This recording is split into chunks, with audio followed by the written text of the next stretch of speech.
Good evening, guests, Toastmasters, and future Toastmasters. I, Ali Ashiranjom, being the sergeant at arms of Karachi Toastmaster Club, welcome you all in our meeting number 889. Today, we have our speakathon number 5. So, and I will assure the creativity, enthusiasm, and the passion in each and every speaker of our club. Without further delay, I would like to hand over the charge to the president, Toastmaster Musa Kamal. Over to you, Toastmaster Musa. Thank you so much, Toastmaster Ali Asher. Welcome everyone to another speakathon. So you can get bored with 11 speeches, 11 evaluations, and thank God there are no table topics. Otherwise, we'd be snoozing. So since we do not have any guests today, Toastmaster Jahazib is almost family.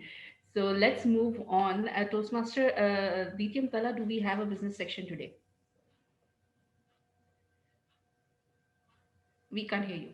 Yeah. Yes, we can have a brief one. And okay, so during the past week, we actually had two meetings. The first meeting was the regular meeting exactly 1 week ago. Best prepared speaker went to Toastmaster Ursa. Best table topics went to Toastmaster Sheikh Naveed. Best evaluator went to Toastmaster Najim Rizvi. Best Big Four to Toastmaster Kareem. And Critics' Choice Best Speaker Award went to Toastmaster Imran Rana. And best facilitator went to myself.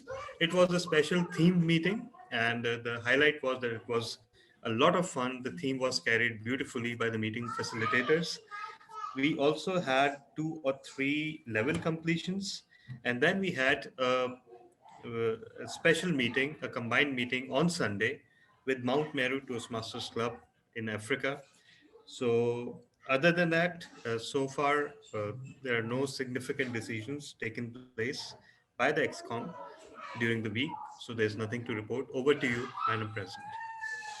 Thank you so much, Toastmaster Talha. With that, I would like to start off as quickly as possible because we have 11 speeches. So let me call the Toastmaster of the day. He is a fairly new Toastmaster, and when I saw the agenda and I saw his name, I was like, wow. Finally, some new people are taking up the main role very quickly because I remember I took it very late. I took a year to go to that role. I was really scared. So let's hand over the charge to Toastmaster Naveed to run the show today. Over to you, Toastmaster Naveed. Thank you very much. Thank you very much, Madam President. And thank you very much for this opportunity. So for me, it's a great learning opportunity as well. I'll make sure that we remain on time. We are already 4 minutes off. I had to start at 6:55, and this is 6:59. Um, I would like to start with some thoughts on that we all as humans makes mistakes, and when nations makes mistakes, they become disasters, and not only impact individuals but as to whole to the nations. So just take talking briefly about the day that we have today, 16th December. Before we start our meeting, not to make the meeting sad, we will have our wonderful Toastmaster meeting today with this speakathon. With this, I will come back to my role, which is that I will be doing quite a lot of talking today. Uh, Quite a stressful day for me because keep on thinking that I'll be the Toastmaster of the day today, as well as I'll be delivering a speech. So quite a lot for me in a day. Um, Having said that, um, I would like to call upon the facilitators because though I will be doing a lot of talking, but there'll be a lot of people who will be helping me. The first one is our grammarian, who has just accepted the role, not as per the agenda.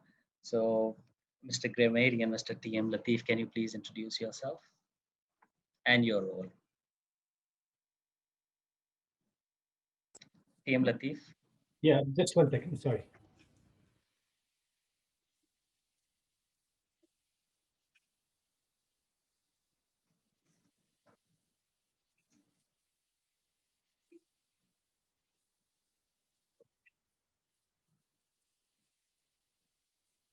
Good evening, fellow Toastmasters and guests. Today, as a grammarian, my role will be to check the good sentences and phrases used by all the speakers. I won't be doing it as a principal or an English teacher, but would try to give my best for as much correction possible. Wish you all a very good luck, and over to you, the part of the day, TM Naveed Aslam. Thank you, TM Latif. As always, um I like your speeches, and I like this style and try to emulate a couple of items that you have delivered in your previous Items. speeches. Um, so next one uh, is DM Shamail Sheriar, our timer. So Shamail, can you please introduce yourself and your role?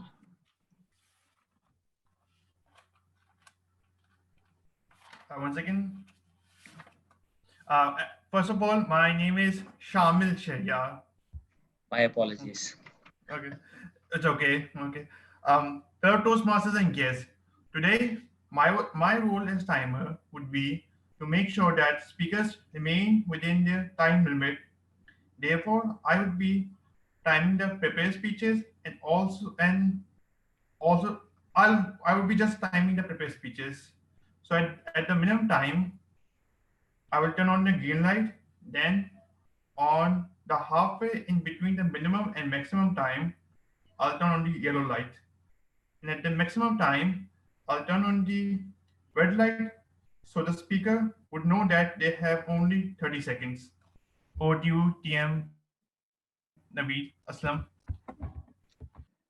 So Shamil, I apologize again because there is no. I remember quite a lot of meetings in which we pronounce names differently over and over again. So I find myself moving into that club as well. Um, for the next facilitator, on our counter, very famous TM friends Saad Shoaib. Saad, can you please introduce your role? Yes, thank you very much, Toastmaster Naveed. Fellow Toastmaster and guests, the the one of the two roles which I've not done before, which is the R counter. So I as- I've I've I've taken this as a challenge. So my role role is to note down the R's and ums and and all of the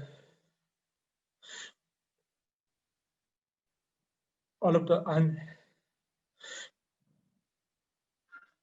all of the unwanted words words words of all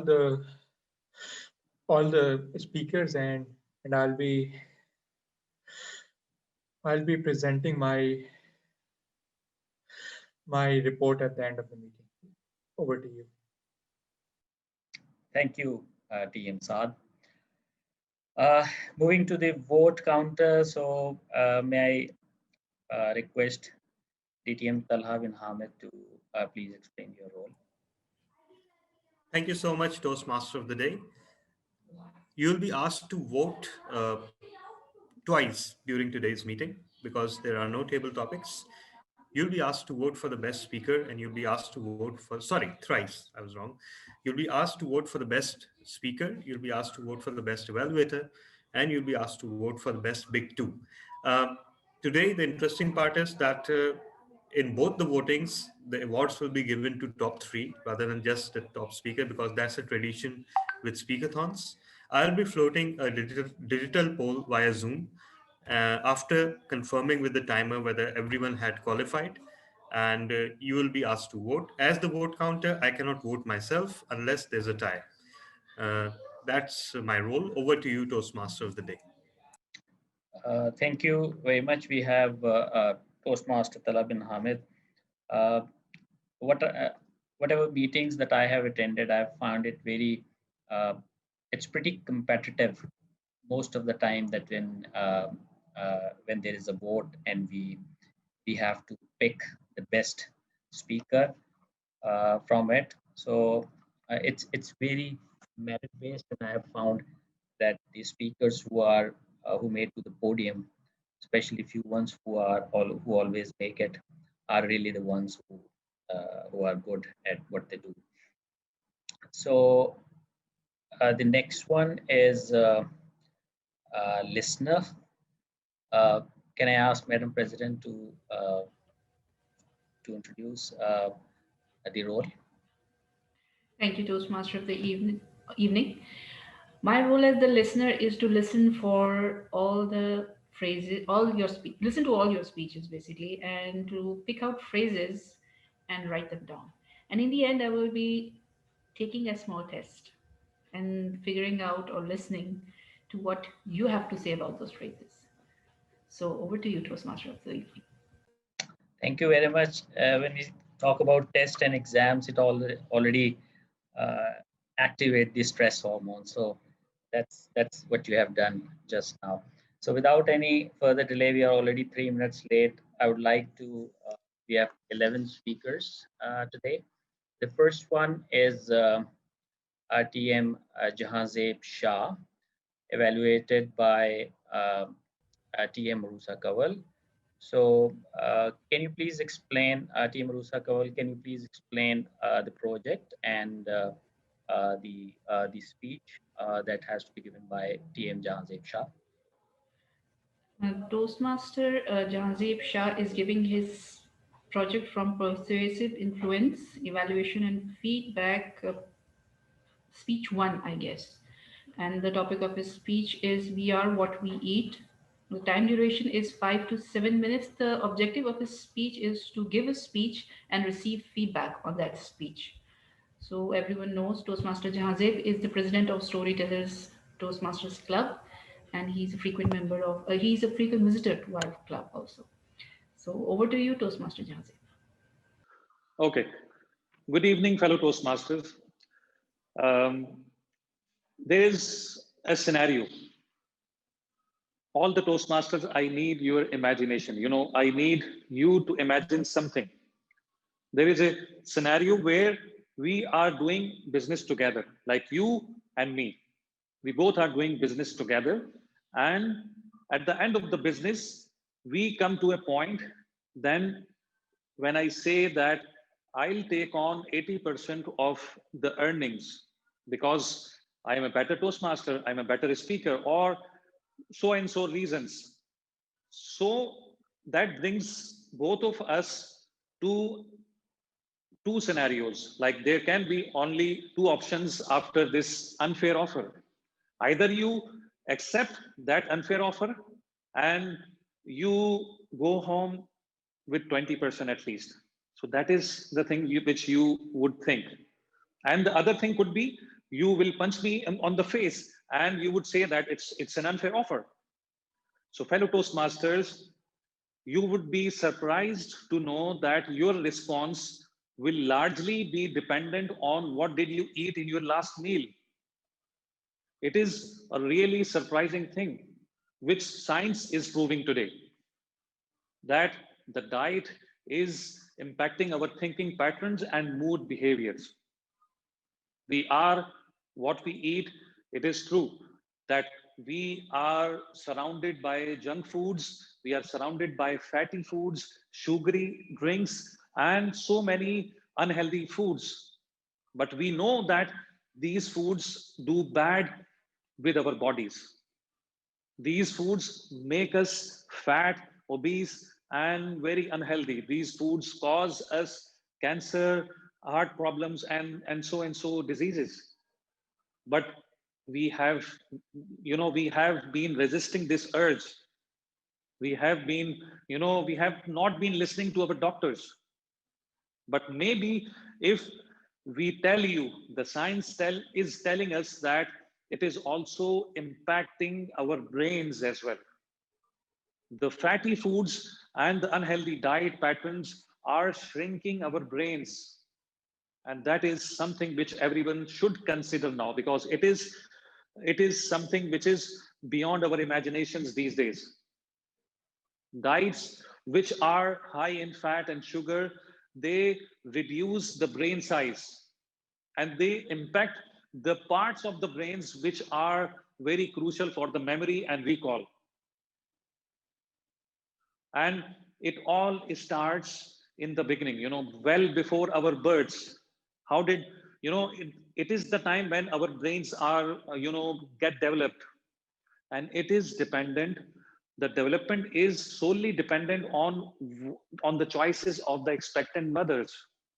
This is the research conducted by University of Melbourne in Australia.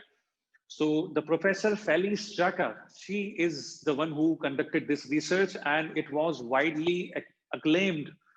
What did she do? She studied 23,000 expectant mothers, and she studied their choices in the diets, and then their children after birth in the initial years. And she safely concluded that the mothers which chose like unhealthy foods and sugary drinks and very imbalanced diet patterns, there were clear signs of aggression, anxiety, and sleep disorders in their children. So that was a very important study which got acclaimed in Spain, in France, or in Holland as well. So that proved that our brains, when we eat imbalanced diets, when we eat fatty foods, our brains get lack, with important nutrients, and that, makes us unsatiated with the normal nutrients, which are very good for the brain to work very hard, work normally, I mean. And the same pattern was studied in Holland, where they researched on the inmates of a prison, where they, with the change of little change in the diets of the inmates of the prison, they saw great change in their behavior. The inmates were less passionate, less aggressive, and they were calm, and they collaborated with other inmates very in a very good manner. So that is something which everyone should consider. And the thing which I mentioned, if we eat a lot of protein, if we eat a lot of amino acids, we will be less tolerant to the unfair offers. And that is what science is now proving. So again, I would emphasize that we are more concerned about our bodies, about our different things, but we need to be conscious about our choices in our daily diets. And it is not about the fatty foods only. It is about the diversity in the diets.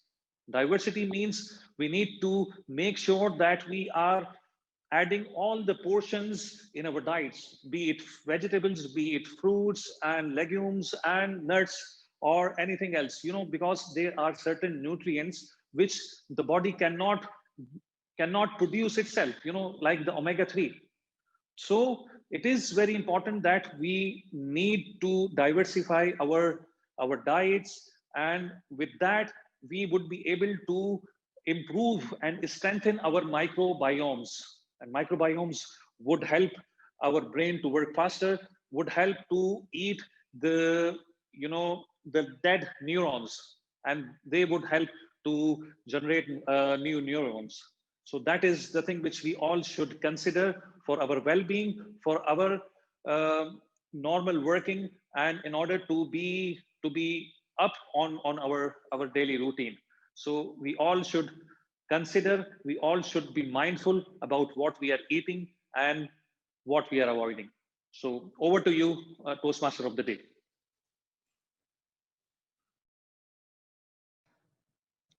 Thank you, Toastmaster Jahazir Shah. Uh, I am personally, I am also very health conscious and make sure that I don't eat junk food. And this is very enlightening to know that uh, unknowingly I'm kind of making right choices. Thank you very much for that. So the next speaker in line is uh, TM Kareem Meghani. Kareem Meghani will be evaluated by TM Ali Ashar Anjum. So TM Ali Ashar Anjum, can you please explain the project of TM Kareem Meghani? Thank you so much, Toastmaster of the Day. My target speaker, Toastmaster Kareem Meghani, is on is delivering his speech on Introduction to Toastmaster Mentoring. His speech length is 5 to 7 minutes, and his speech title is Story of Sir Mushtaba Visionary Communication Mentoring.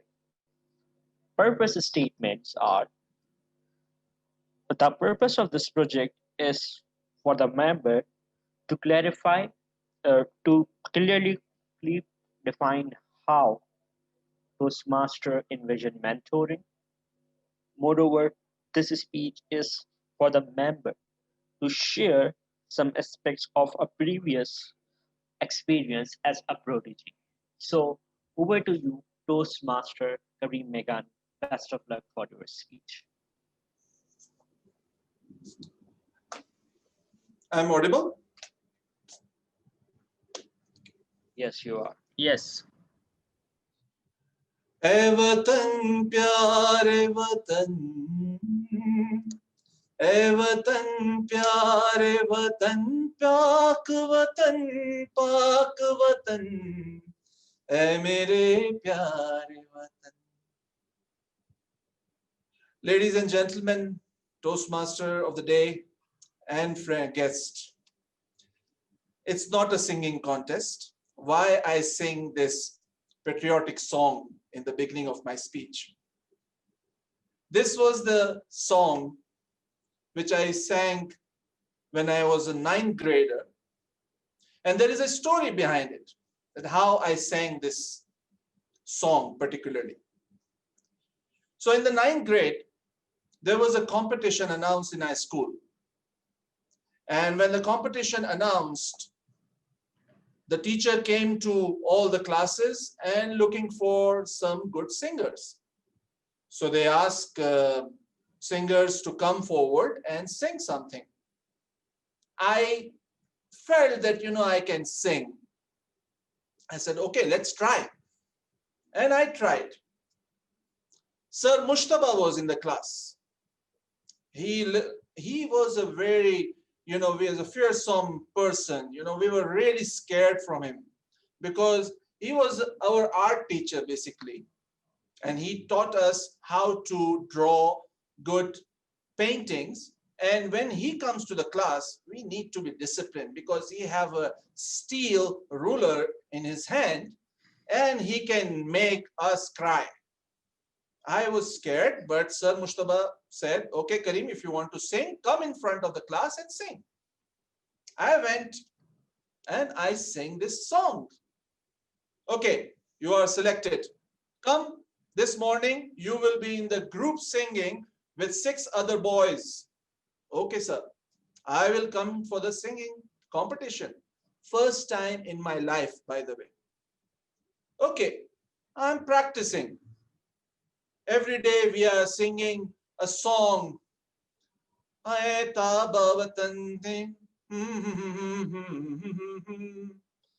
mustawabi, mustawabi, mustawabi hai. Okay, we are ready for the group singing, and you can see I have a loud voice. And I was very glad that I was selected in this group of 7 people. The day the competition day came, in the morning, 6 o'clock in the morning was the reporting time. I reached, and sir asked us, let's revise the song. The competition will start at 8 o'clock in the morning. Let's revise it. By the way, there was 2 categories. One was group and one was solo. So the group singing, I was part of the group, and there was another guy who was in a solo. I said, okay, let's start singing. And I start singing. And suddenly, Mushtaba sir picked me. As I'm a tall guy, I was standing in the backside of the group. Kareem, come here. I said, sir, you are singing absolutely beautiful today. Why you don't try the solo song? I said, sir, I didn't practice any song. I will make you practice right now. I said, but there is another guy who is selected for solo, and I am a kind of a person, I don't like it, because if somebody, I am taking somebody else's place. I said, sir, he will not like it. This is my problem. I am telling you, you can sing a solo song today. I said, sir, okay, it's only 2 hours left for the competition, and Karim Megani, you have to sing a solo song. So what is the song? Say, "Ae Watan Pyare Watan." Did you know the song? I said, I know the song, but I don't know the words. These are the words. Sir, I know only the first paragraph. These are the words, and you have to repeat the same paragraph twice, and you have to sing the solo song.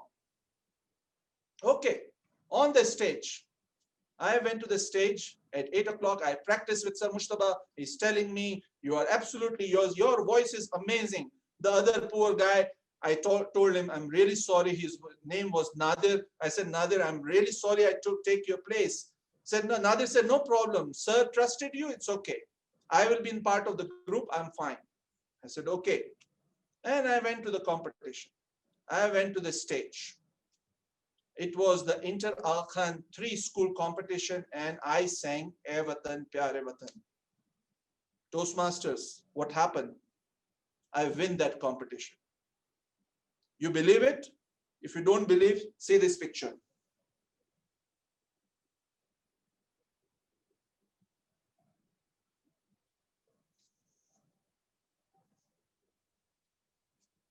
This picture, my mother found it in the records, and she told me that, Kareem, I found this picture, it is wonderful, and she shared me on WhatsApp. She's in Pakistan and I'm in Madagascar. I said, okay, thanks. I remember that I have an alumni group for the Al Khan school. I shared this picture and I tried to find Sir Mushtaba. And gladly, I found Sir Mushtaba. And you see, in the comments, he remembered that I was singing a patriotic song that day, and he loved the picture. Toastmaster, today I was supposed to talk about mentoring, but I want to tell that this guy was my first coach and mentor, because after throughout my whole life, his confidence bring me so much trust on me that I can go to any stage and talk to anybody. 2 hours, I prepared one song, I win the competition first time in my life. Thank you, Sir Mushtaba. This is the story of Sir Mushtaba, and he was my first mentor. Toastmasters, you have so many mentors in this group. Learn from them. And I know that we trust on you, and you can do exceptionally well in your life. Thank you, guys. Over to you.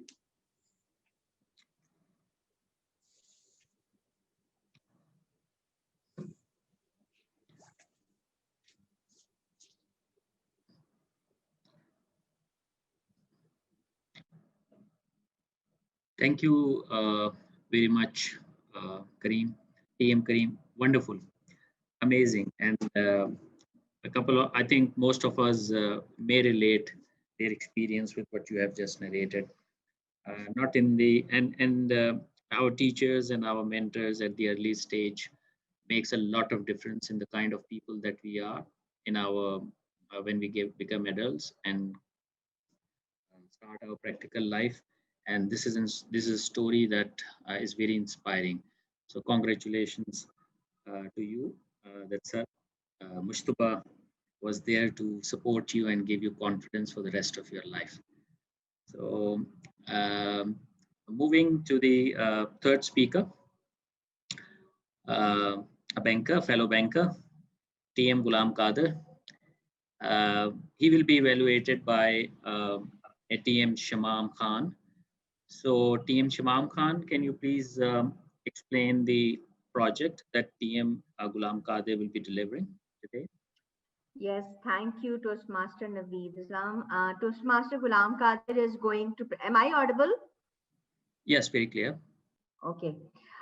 So Toastmaster Ghulam Qadir is going to deliver his project from level 5, presentation mastery. The title of this speech is I Own Karachi, and this is a panel discussion of minimum 20 to maximum 40 minutes. The purpose of this project is to apply the skills as a public speaker and a leader to facilitate a panel discussion. So let's see Toastmaster Ghulam Qadir as a panel moderator now. Over to you, Toastmaster Ghulam Qadir. Excuse me, Toastmaster Imam, what's the duration of this project? Minimum 20 minutes and maximum 40 minutes. Okay, so 20 to 40 minutes. Toastmaster Shamil, please note that you show the green at 20 minutes, you show the yellow at 30, and you show the red at 40 minutes. Okay. Okay. Although let's try. It doesn't get to that. I'll try my best at least to cover up in 20 minutes or just a bit of 20 minutes. Okay, all the best. Good evening, ladies and gentlemen. I welcome you all to my show, Discussion at 7.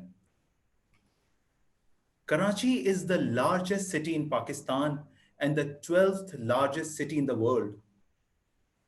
Karachi is Pakistan's premier industrial and financial center with an estimated 33% of Pakistan's revenue and 20% of Pakistan's GDP being generated from this city. Karachi is Pakistan's most cosmopolitan city, linguistically, ethnically, and religiously diverse, as well as one of the Pakistan's most secular and socially liberal cities. So, fellow Toastmasters and guests, you've guessed it right.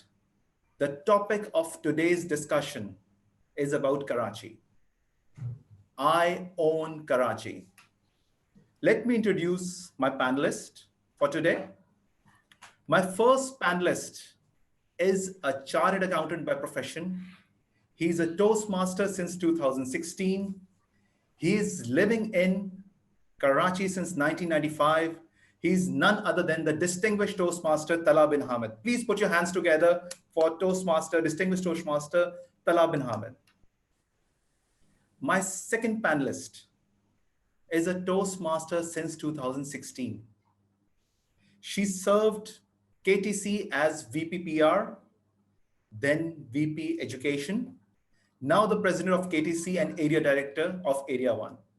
She is Toastmaster Urusa Kawal. My third panelist is also a passionate Toastmaster since last 5 years. He's our immediate past president. He's an accountant by profession and a student of ICMAP. He is Toastmaster Imran Rana. Last but not the least, he is the senior most Toastmaster and DTM Talha's mentor as well. Please put your hands together for Toastmaster Najam Rizvi. Dear panelists, I welcome you all to my show.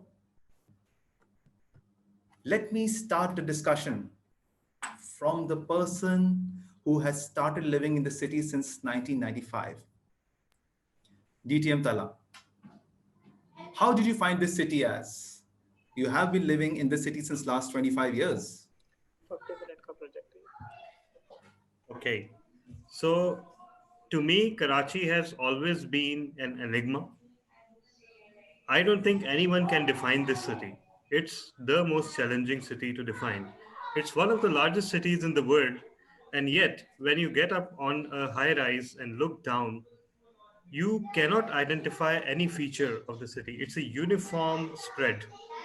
Being an amateur photographer, and I know this is not a compliment, but I've always struggled to find a spectacular aerial view of Karachi unless it's by the seaside. It is one of the largest cities in the world, though, and it has everything for everyone. It is the land of opportunity for Pakistan, and people know that if you really, really want to make it big, you need to go to Karachi in Pakistan. Yes, other cities like Lahore, Islamabad, Faisalabad have sprung up in the recent decades, but traditionally, the role of the breadwinner for Pakistan and for majority of the people of Pakistan has been with Karachi. And that alone makes it not only a unique city, but also a national treasure. Over to you. I love the way you have explained about Karachi and compared it to other cities as well, like Lahore and Islamabad. But there must be challenging times in your last 25 years. So what you think are the major issues this city is facing? First of all, lack of transport infrastructure. Ever since I came to Karachi, I used to be able to travel easily because there were buses and coaches everywhere. In my student life, during my CA, even after qualification, there was so much transport. You set foot on the road and you were free to go anywhere in the city. And this is the only city in the world that I've seen that has seen a deterioration in terms of civic amenities, including transport. So now, if I have to go somewhere and I don't have my own transport, the options are limited. So yes, that has been one of the major difficulties. And every time, even though I have been provided a car from work, every time I go to office every day, that is one glaring thing I see. Thousands of people looking for a way to make it to work. And I believe that is the biggest issue. That gives rise to a whole host of other issues as well. Over to you. Thank you, DTM Tala, for explaining one of the major issues in this city, of which we call it our city. So I'll go to my second panelist, Toastmaster, which is who is our president as well of the KTC, Toastmaster Urusa. I believe Toastmaster Urusa, you are living in the city since your birth, right? No, not really. Not really. Came to Karachi in 2000. 2000. So where were you before Karachi? I was living in UAE. You were living in UAE. So how do you find Karachi in last 20 years? But since I came, obviously, I was a little baffled with the city because during my childhood, I lived in a city which was on a upward trajectory. And since 2000, I've been living in a city that is on a downward trajectory. So it's like going back in time. That's all I would like to say about Karachi. So you have explained that it is on a downward trajectory, that there must be certain issues which you think this city is facing. So if you could identify any of the issues which this city is facing. I think people face a lot of issues. For me, it's a more of a people issue. I feel people are not careful about law and they are not in line or aligned with the legal systems or the law itself. And that creates a big divide between what is right, what should be done, and what is actually right. So the divide is so big in terms of space, and the gap it's so big that sometimes, as we've studied in our while we are studying CA and all that, the ignorance of law is no excuse, right? But if we have ignored it for such a long time that we do not know what is the right thing to do, we've ignored So, these. Yeah. so Toastmaster Rusa, you think that majority of the people are not law-abiding citizens in Karachi, or maybe there are some of Mm, them who do not abide the not law, law abiding, that's or not what I meant. or No, maybe no, no, a no, no, specific that's section. not that's not what I meant. I meant that we do not know what it is, what the procedures The are, what the basic things are. education. Yes. People are Yeah, not the well aware basic of all the education is laws. not there. Yeah. The basic education, the basic civic sense is not there Yes, that in the sense is not citizen. there. The civic Yes. sense is not there. Yeah, great, great, great. I'll move on to our third panelist, Toastmaster Imran Rana. Can you please unmute your mic? Yes, Mr. Rana. So, are you also from some other city, or you are from in Karachi since birth? Thank you very much, Toastmaster Ghulam. Actually, I was born in Karachi. So you are a Karachiite by birth. You can say that. Perfectly fine. So how do you find this city? It must be more than 50 years now or so? No, 100 years. Am I look like that much old to you? Okay, okay. Let me correct myself. 25 years. So how do you think your 25 years have been? It would be great if you called it Sweet 16. So Sweet 16. Okay, just, okay. yeah, just forget it. Okay. So as I was born in Karachi, so I can call myself as Karachites. Karachi. When I was born, at that time, people know everyone. Their doors remain open at any time for anyone. So people used to meet with each other with uh, without any reasons. So there were no means behind. So at that time, people were very open-hearted, people with big hearts. So they welcome everyone at any time. But as of now, it's totally different. It's totally different. The situation is totally different now. Since the law and order situation, worse law and order situation, people now restrict to meet with other people. They have restricted themselves. So that's the change I found throughout my life. Just for my better understanding, the people are not meeting each other. Is it because of the law and order, or is it because certain moral values have changed over a period of time, or maybe because the media and the preferences of people have changed? What do you think?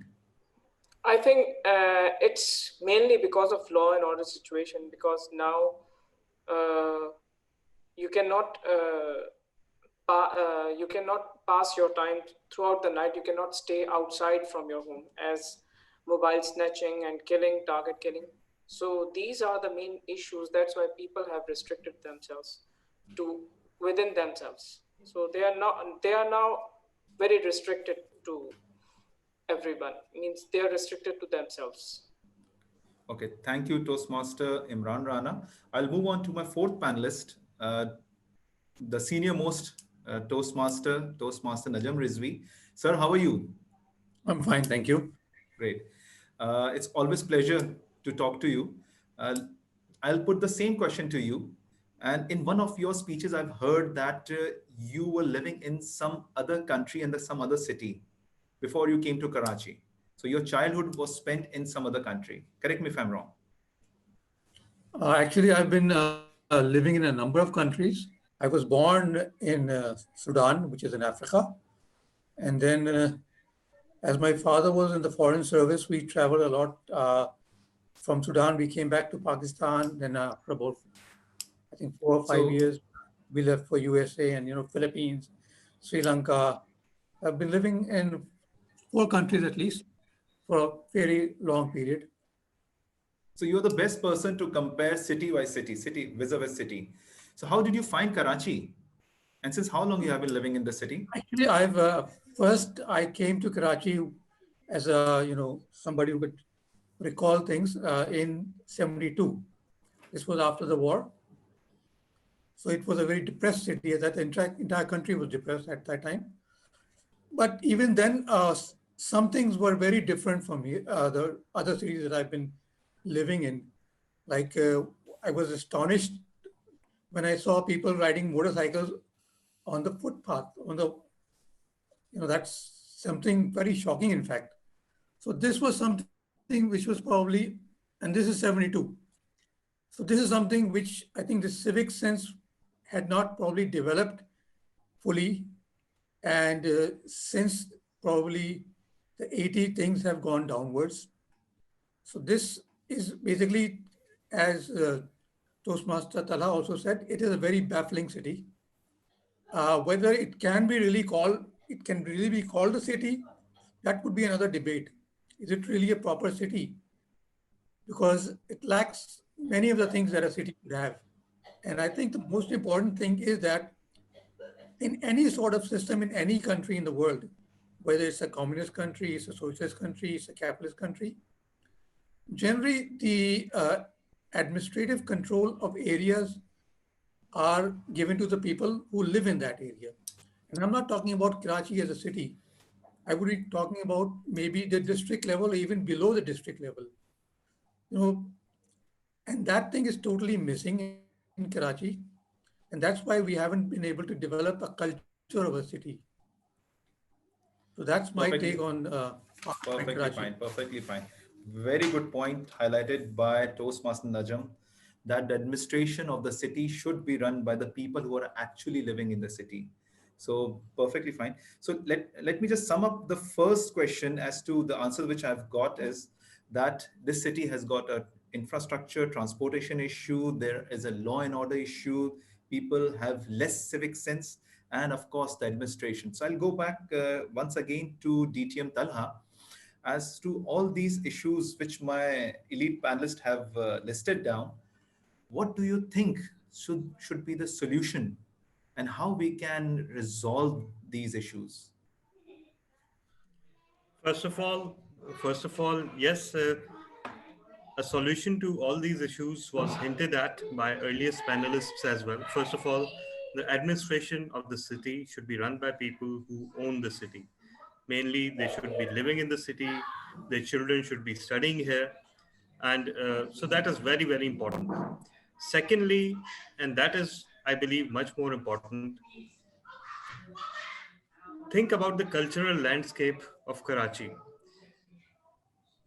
Has Karachi contributed anything of cultural significance since last 30 or 40 years? Why is it that most of the intellectuals of Pakistan come from outside Karachi? That is because Karachiites, who once prided themselves on being educated and cultured, have let go of those things. They have fallen victim to prejudice. They've fallen victim to a sense of misplaced self importance. And consequently, our educational institutions have destroyed and we have lost all cultural relevance. That needs to be fixed because that is the thing that from which civic sense and tolerance springs from. So we lost tolerance from for other ethnic groups. The city hosts many ethnic groups, but most of them are now confined within themselves. They call names to each other. They hesitate in interaction with each other. Only a few days ago, I was talking to a colleague and I said that I was thinking about buying a bicycle because I want to use it to ride on short distances, and we know that very few people ride bicycles in the city. And he told me that, what are you thinking? Do you know who you will look like? And he called me a name that is used for one of the very large ethnic entities in the city. So he meant it as an insult. So this is who we are. I'm sorry. And once you start spreading hate, hate is all you get in return. So first, we have to uh, give rise to culture, give rise to tolerance, be more tolerant, think about our shortcomings and stop blaming them on others. That is most important, because you saw what recently happened. Another city in Pakistan built first an airport and now an airline, and they are far less cultured on the surface, far less wealthy than the business community of Karachi. So that is the way to go. We should think about fixing ourselves. We have everything we need to fix ourselves. It's high time we stop blaming others. Over to you. You have rightly put it together that we should stop spreading the hate. The hate culture should stop, and we should start respecting all the communities who are living in our city. Absolutely, I totally agree with you. I'll moving on to Toastmaster Rusa. What are your thoughts? How can we improve the city? I think, and building up on DTM Tala's argument, that to stop all of it, we need to snub it when it's very small. I mean, when people are very small, to educate them about Nip the evil everything. in the bud. Yes. When they're very small, then stop teaching them to hate. Stop teaching them to, because when they are small and when they are in the houses, they are taught to hate other ethnicities. They are taught to hate other people. And this is something I've seen. This is something, and I can draw a comparative because I've lived in another city, and I haven't seen that happen there, because there we have seen different nationalities, and across nationalities we never hate. Across ethnicities, I don't know why we hate. That's a weird observation, and that is where we need to start working on. So is it the only solution that after stopping the spreading of the hate, this city will improve? After nipping it in the bud, I think you can get some results. Once someone is old enough, But how to when approach someone that? is grown, But how educate to people, approach that? educate the educator, educate the child, maybe educate even parents. Great. Fine. Thank you very much. Moving on to Toastmaster Imran Rana. Toastmaster Imran Rana, what do you think how we can improve the situation in the city? Thank you very much, Toastmaster Ghulam Qadir. I would like to second Toastmaster's Talha opinion about tolerance, that we should learn tolerance, we should tolerate others. And secondly, that we need to end up dividing ourselves into different sectors. We need to believe ourselves in one nation, what Qaeda Azam and our past leaders uh, told that we we had Pakistan on that theory, one nation theory. So we need to believe in that we are one nation. We are not divided in different sectors. And thirdly, to eradicate law and order situation, we need to depoliticize our law enforcement agencies, and only in that way we can. Uh, since this city has a great potential, since this city is called the mini Pakistan, this city has such potential that uh, it can easily become one of the topmost country of the world. So with that, I can say that uh, with this steps we can do it. Thank you very much, Toastmaster Imran. I'll put the same question to Toastmaster Najam Rizvi. Sir, how we can improve the situation? Because we have heard all the panelists, the issues and everything. Now they have also, some of them have given the solution as well. So what do you think, how we can improve our city? First of all, I'd like to say that I don't totally agree with the narrative that there's a lot of hate, or that I believe that actually Karachi is one of the most welcoming cities in Pakistan. It's a poor man's city. Until very recently, in fact, probably even now, the cost of living, in the sense that housing and food are probably the cheapest where any city where you can also make a living.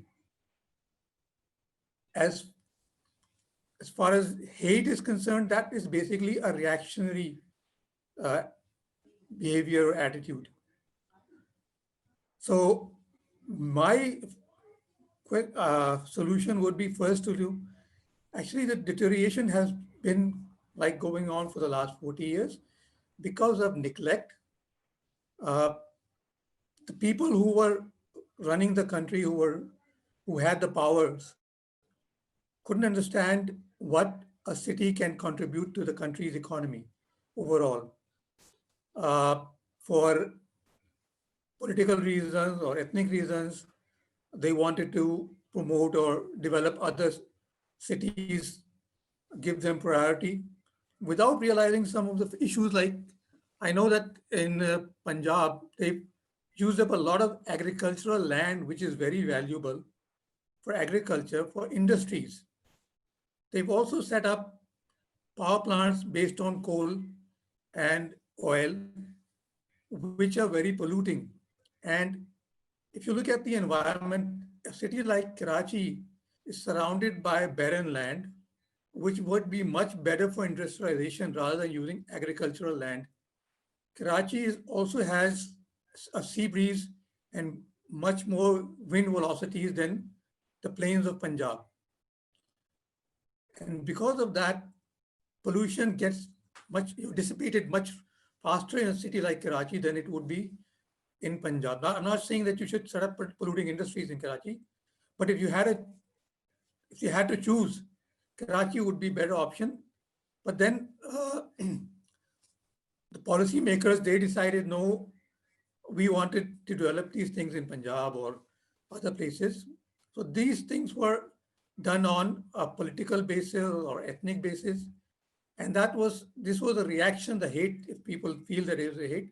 But even I don't still feel that there is much hate, because I've seen perfectly, different communities, different ethnicities getting along fine. And this happens, it becomes a melting pot. If a large city like Karachi becomes a melting pot and this is happening, maybe it's not happening as it should happen.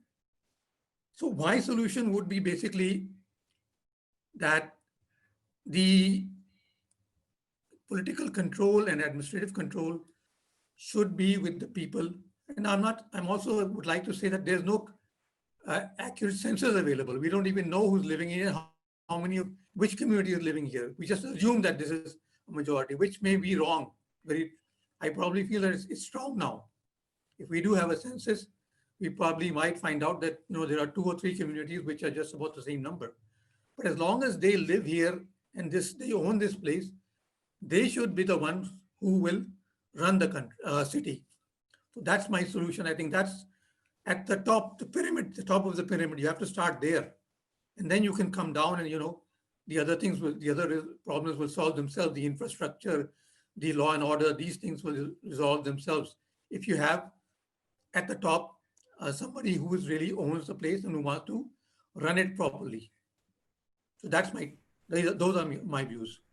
Thank you so much, Toastmaster Najim Rizvi. In the interest of time, since we are running short of time, so I'll ask my last question, and I would expect the answer in just yes and no, right?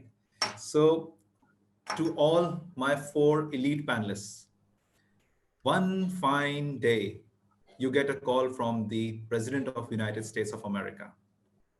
Hey, where are you? Oh, I'm in Karachi, you say. I have awarded you the nationality of United States of America. You have to come from the next available flight. So will you leave the city, yes or no? Starting with Toastmaster Najim Rizvi. No. Toastmaster Urusa? If he's going to give me a job also, then maybe. No, yes or no? Probably not. No. Toastmaster Imran Rana? I love Karachi. No. No. Toastmaster DTM Tala? Probably no. No. Thank you very much, all the panelists. You guys were great, and you have given us a lot of good insight about the city as to what this city is all about. and what are the major issues of the city and how we are going to resolve it. And I'm thankful to all of you and to all my audience who are watching my show. Inshallah, inshallah, one fine day, we are very hopeful that as a Karachiite, we will make the city the best city in the world. Thank you very much for watching my show. Over to you, Thank Toastmaster you. of the day. Thank you very much. Thank you very much. That was the first show without ads.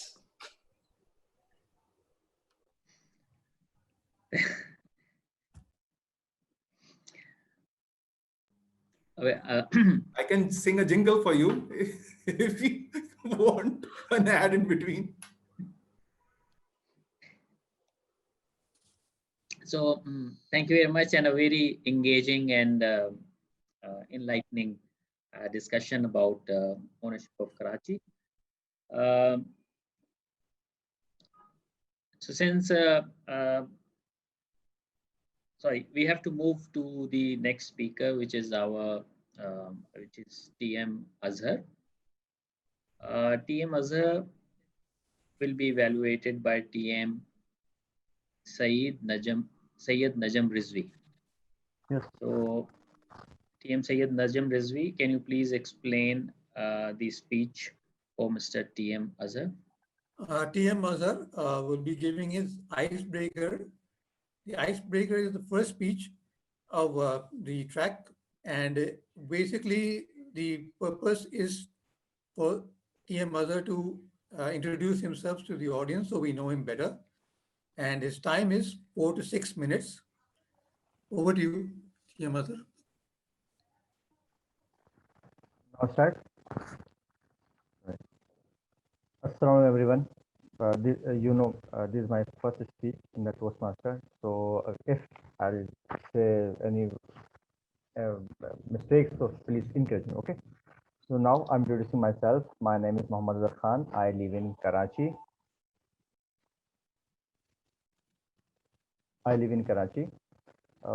Basically, I born in Karachi. So my family belongs to Karachi. So when I was 3 years old, my parents want me to get admission in the school.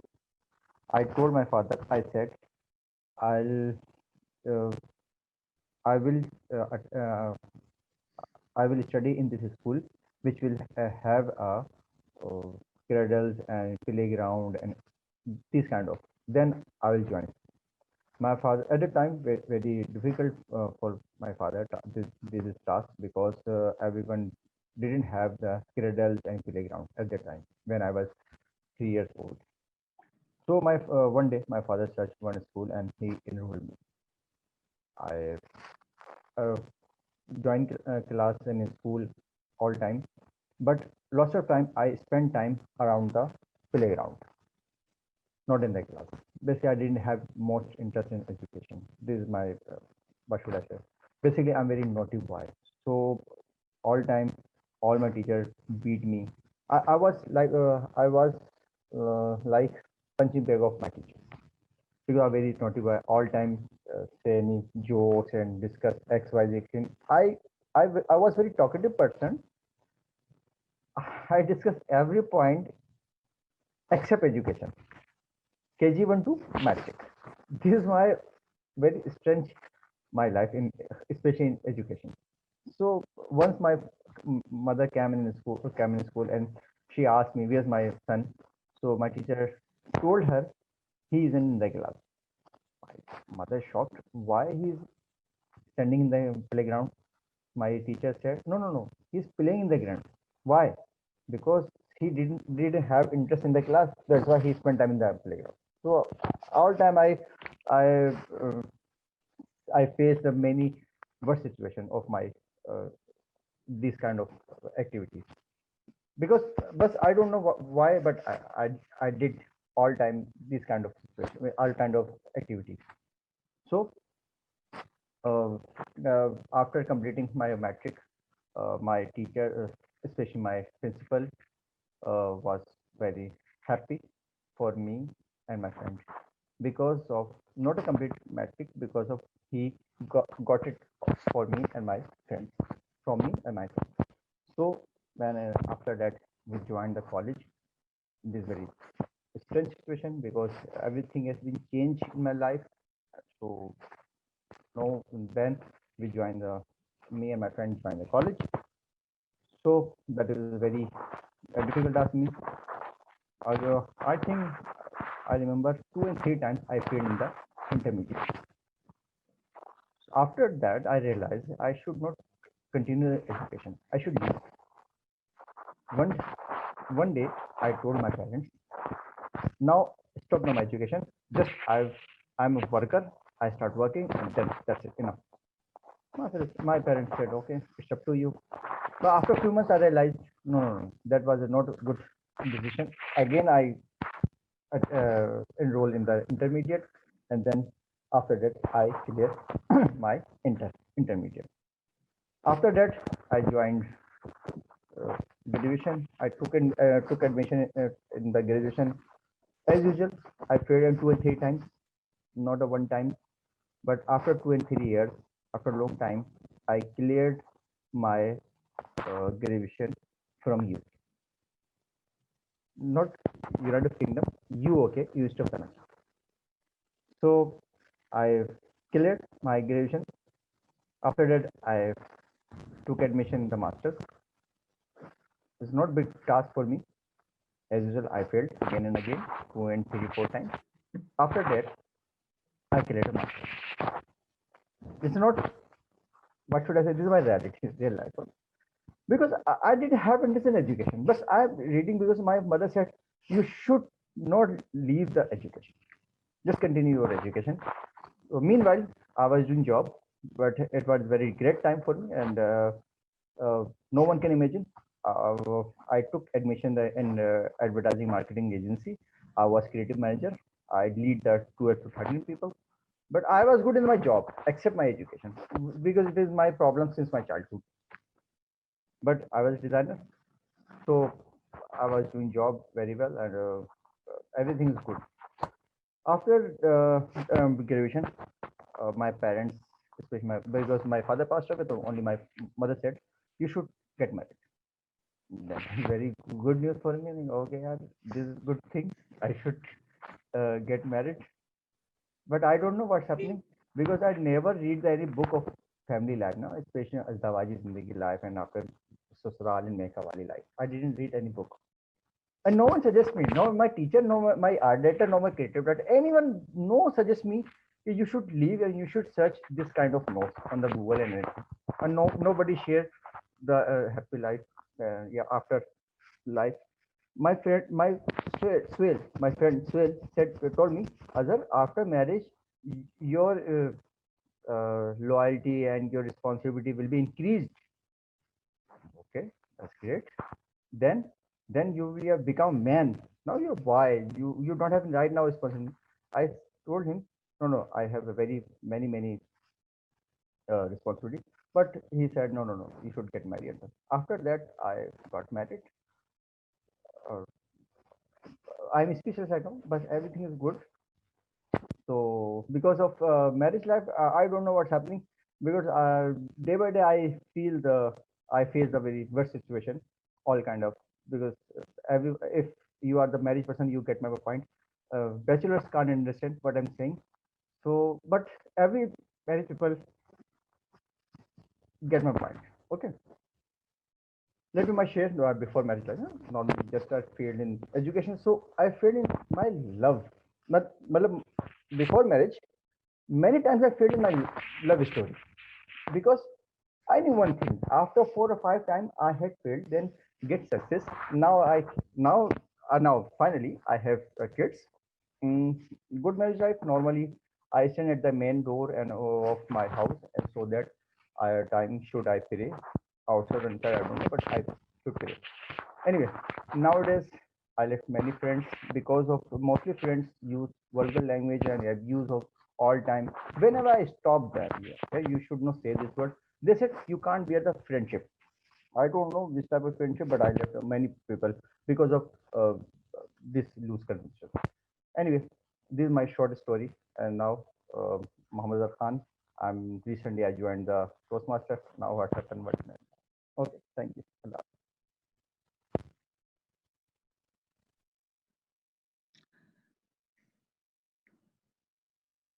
Thank you, TM Azhar, for a great introduction and a great icebreaker.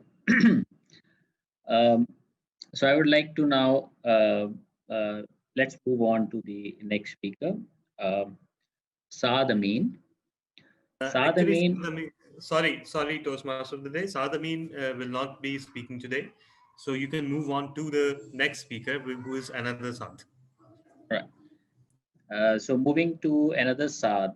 So had I not been called full name Saad Amin, so I could have easily switched to Saad Shoaib without even realizing that Saad Amin is not there. So the next speaker is Saad Shoaib, and Saad Shoaib will be evaluated by TM Latif Mansoor Ali. So TM Latif Mansoor Ali, can you please explain the project that Saad Shoaib will be delivering today? Thank you, Toastmaster of the Day, TM Naveed. Today, my target speaker, TM Saad Shoaib, is going to deliver a speech on researching and presenting. That will be his level 1, project 3. Speech length is 5 to 7 minutes. Purpose statement of the speech is for the member to learn or review basic research methods and present a well-organized, well-researched speech on any topic. Speech title, Need of the Hour. TM Saad Shoaib, Need of the Hour. Good luck. Okay, thank you very much. 51%. Keep that number in mind. 51%. Fellow Toastmasters and guests.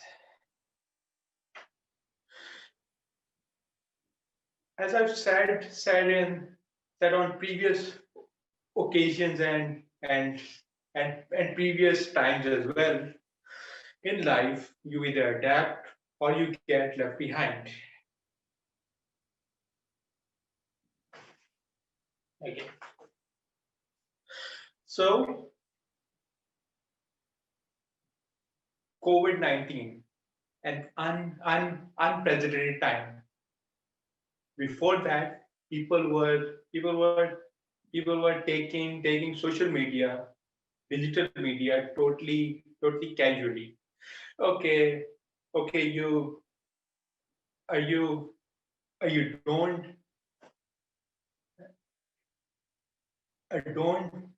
don't have a website. It's okay. Okay, you don't have a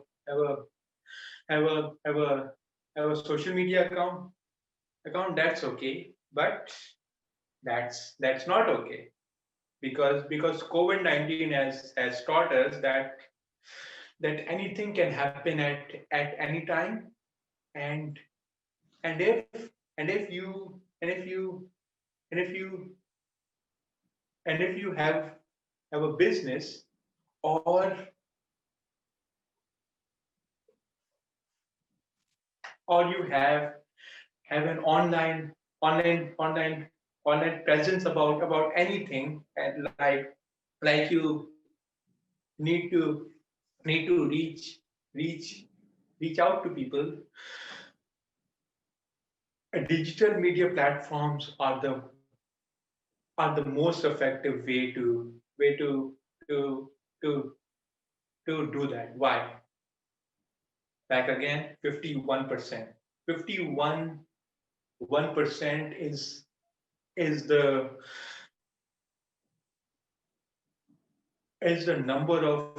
number of people who use social media in all of the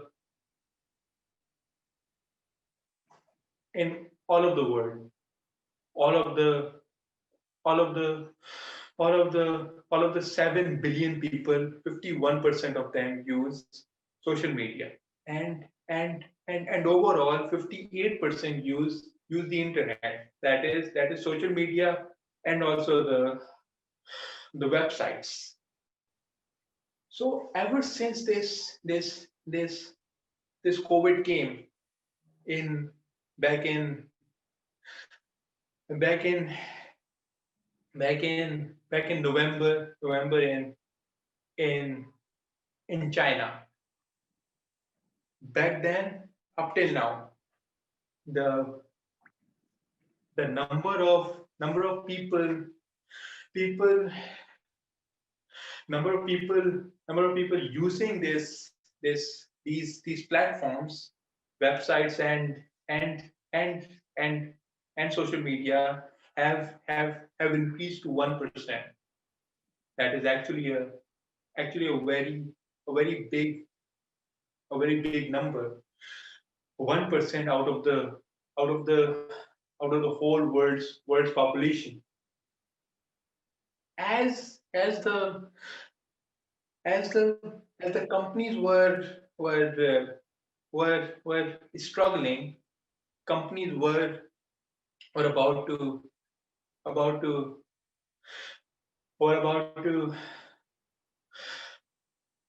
about to close down. There were were also companies which were which were which were thriving. Those companies were the e-commerce company. Why? Because they all they all they all they all already had a very powerful, a very well known digital marketing present, because that's the only job they do. And also they and also they and also they and also they provided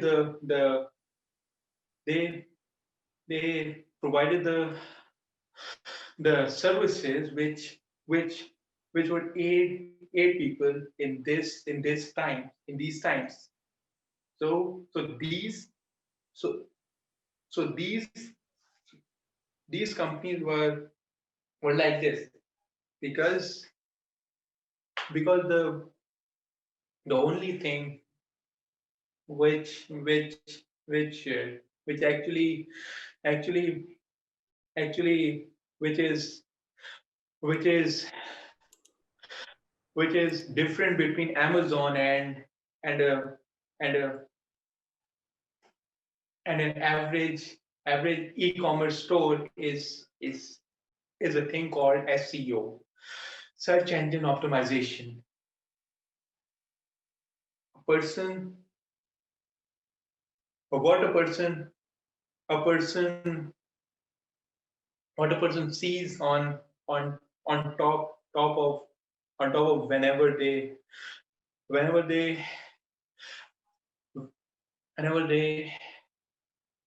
they look for something. So that's actually the thing that that made these made these made these made these companies compete with each other. Finally, I learned each and every each and every one of you that that that we that we that we don't know what's to come. No matter you might own a you might own a business or not, but but but but but make sure to enhance your enhance your to enhance your digital marketing, digital presence, because you might need it. Over to you, Mr. Toastmaster.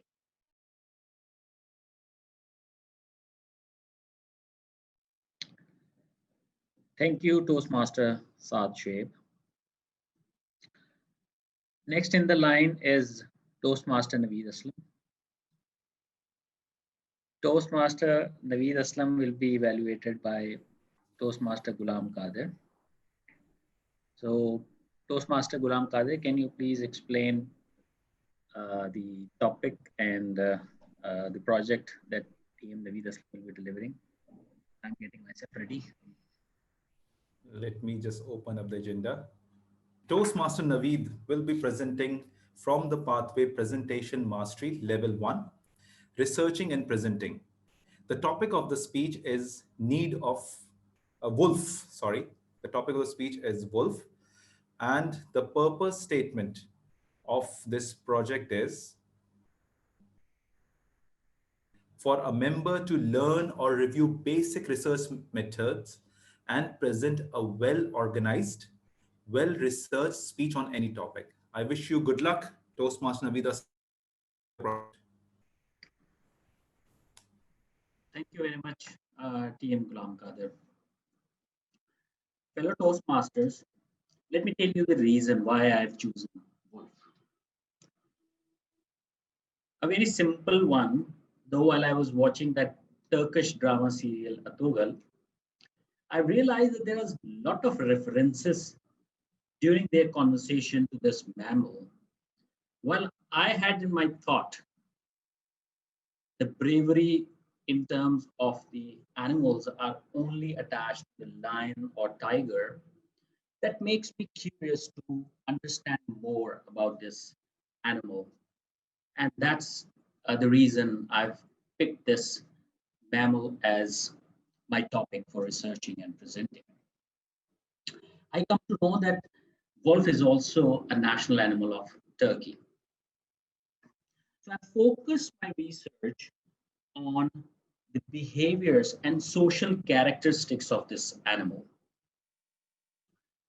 The wolf is actually the wild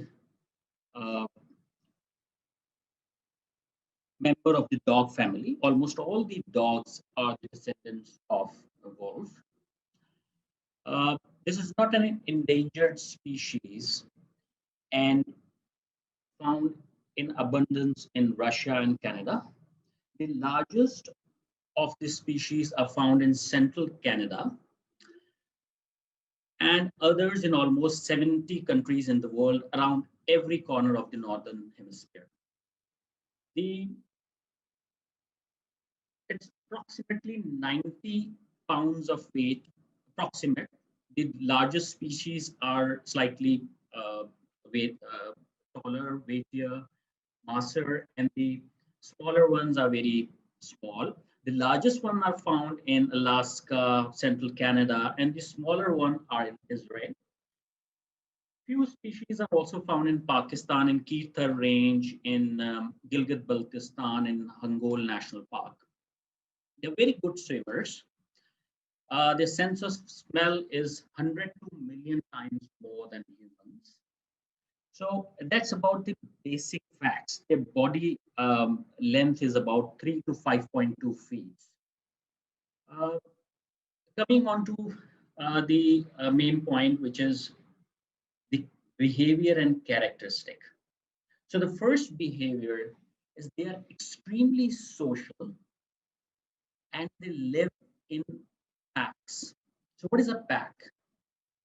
Pack is a family for wolf, comprises of 3 to 10 to 12 members.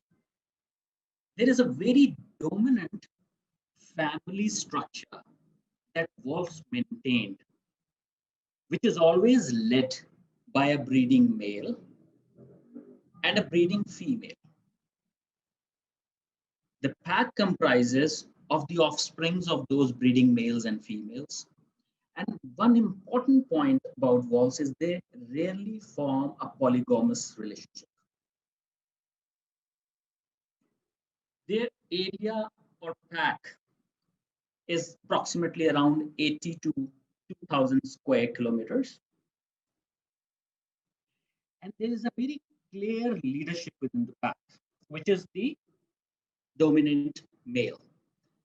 that male initiate the activity of the pack, initiate the travel, lead the travel, abort the travel, initiate attacks, and call all the pups and other offsprings wherever they want to move.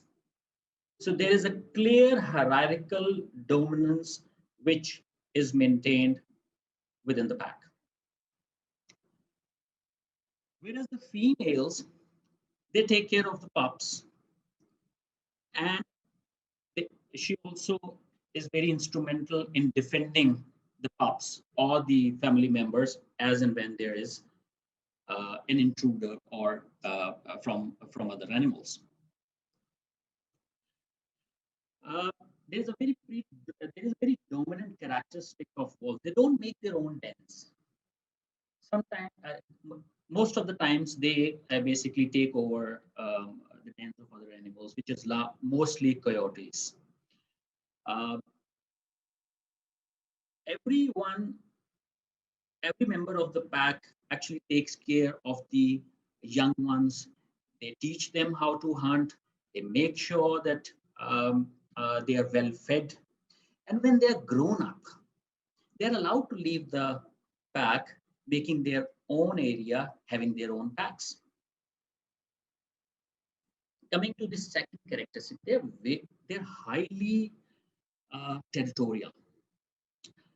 Unlike the popular belief that we see that that wolf holds to the moon, the hole which wolves do from dawn to dusk actually is they do it in order to communicate themselves among themselves.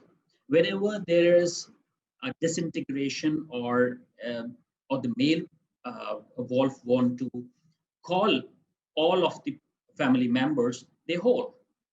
They also hold to maintain their territorial integrity, because while holding, they make sure that this is our area, so please do not intrude.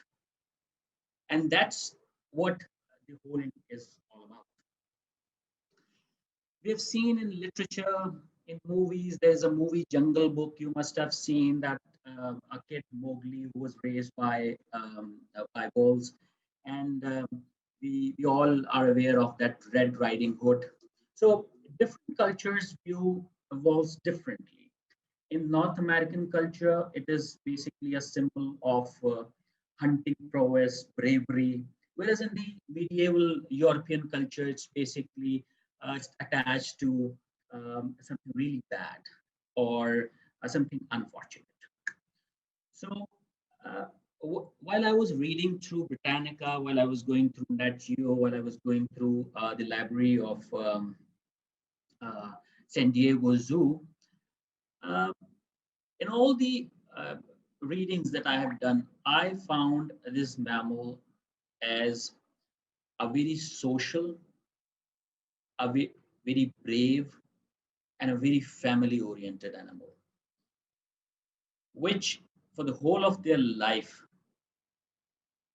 making sure that the family gets intact, the pups are grown up, they protect them, and most of the mammal died because of the while protecting or making sure that their pups are fed, which means making sure that they provision the food for themselves. So that's all from my side. Over to you, Toastmaster.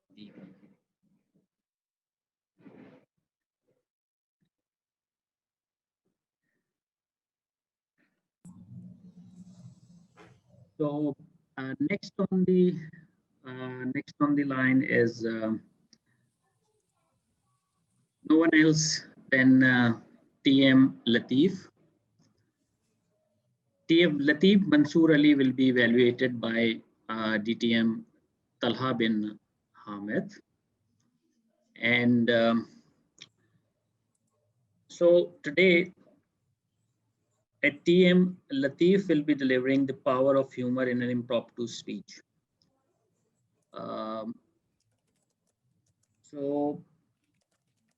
And I have to do a little work here for TM Latif. TM Latif, I am trying to find out the most difficult one for you.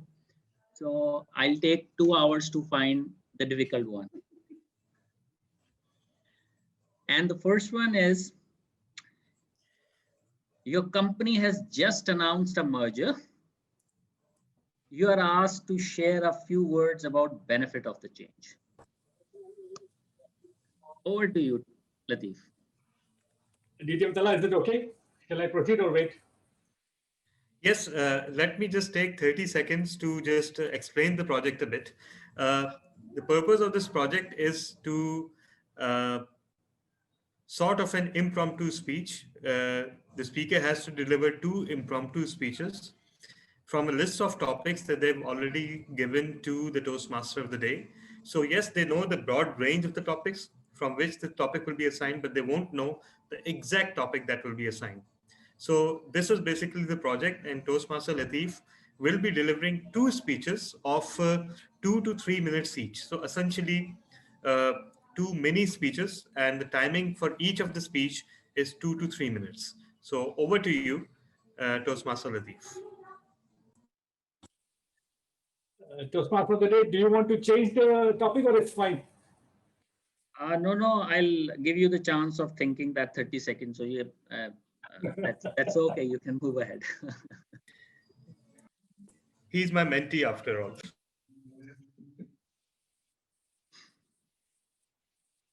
Fellow Toastmasters and guests, today I'm going to share with you my experience when we merged our company with other sister company.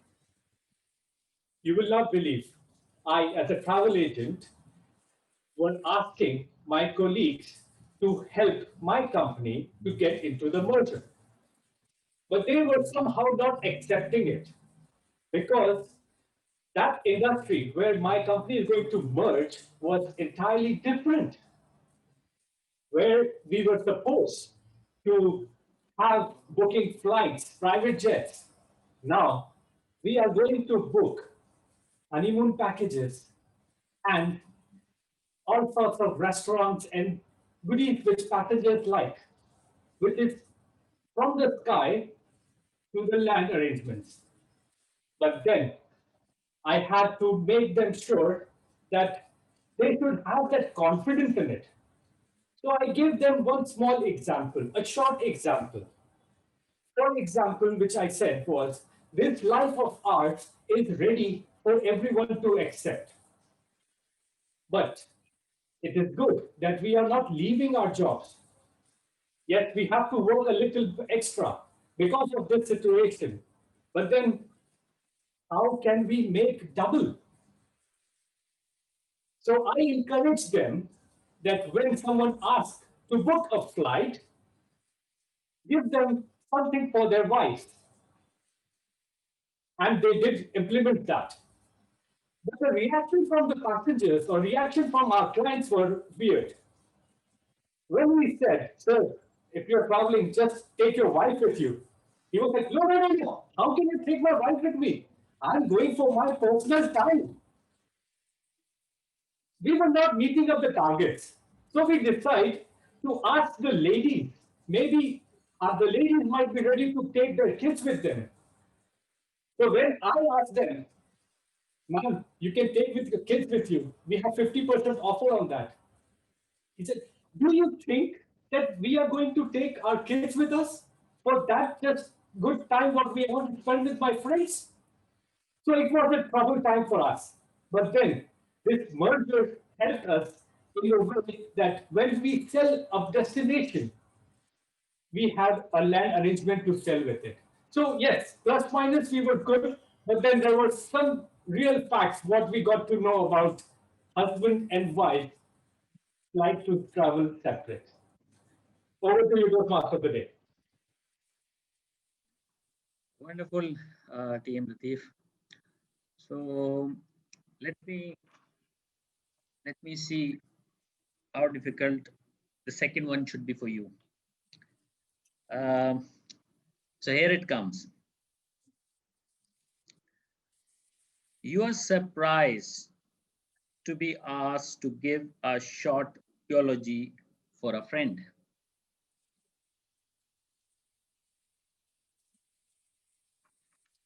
Fellow Toastmasters and guests, it is sad that my dear friend has just passed. But this is life. It is too short. We have to achieve whatever best we can do. I am sorry for the families, but let me tell you the truth, that he was really a difficult person in life. He made us struggle each and every time at our work, at our projects.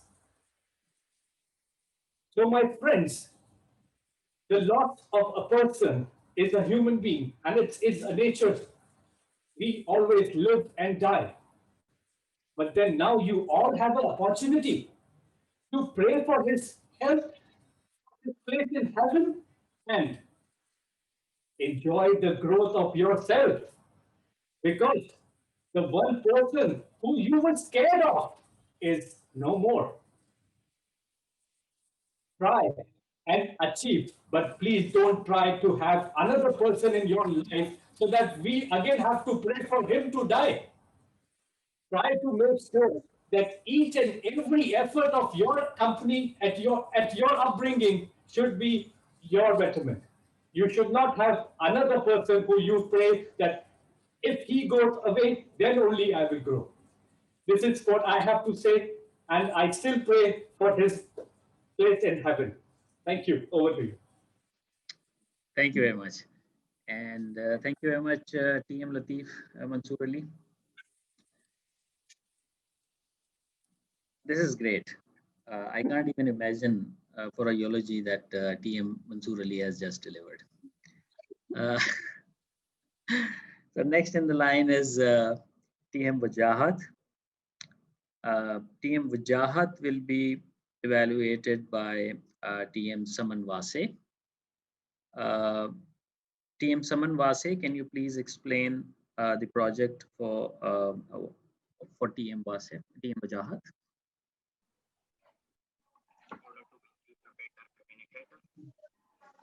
Dear all, Assalamu alaikum. Hope everyone is doing well. Please welcome TM Wajahat. His project is in Presentation Mastery Level 1, and this is the second one, Evaluation and Feedback. And the title is A Dream. Over to you, TM Wajahat.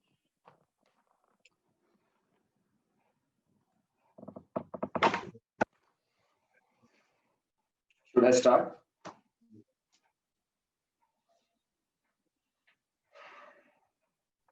Am I audible? Can you hear me all? Yes, please. Okay. Yes, absolutely. Yeah. A dream will never come into reality through magic. It takes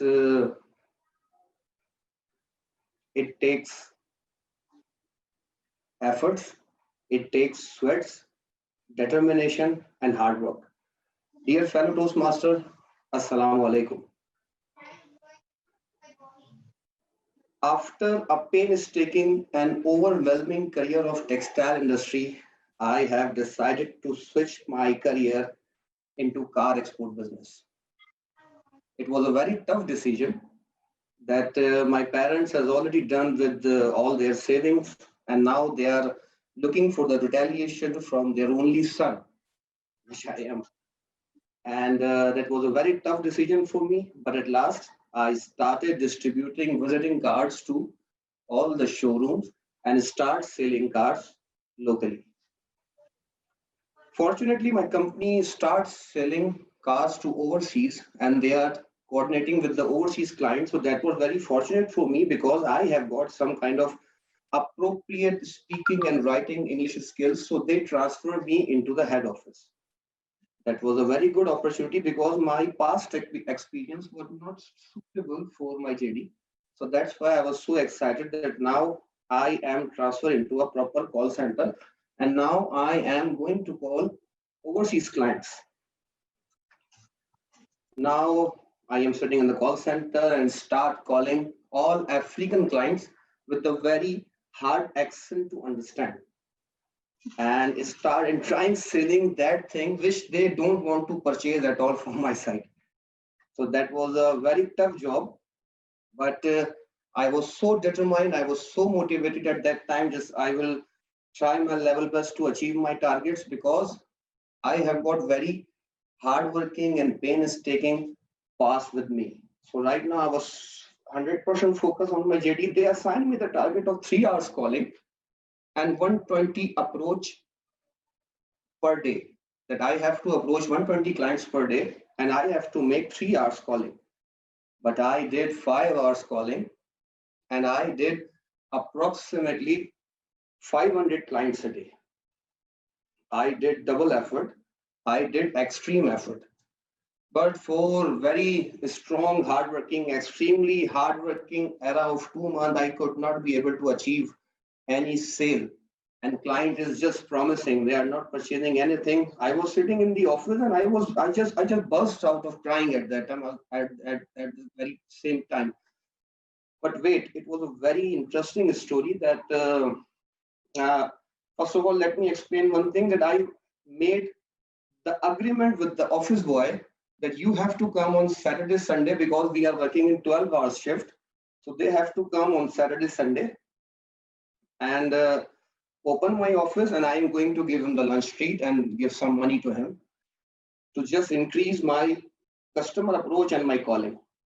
So on Saturday and Sunday, I was busy calling with the customer and he was busy in watching belly dances and all the things on the internet.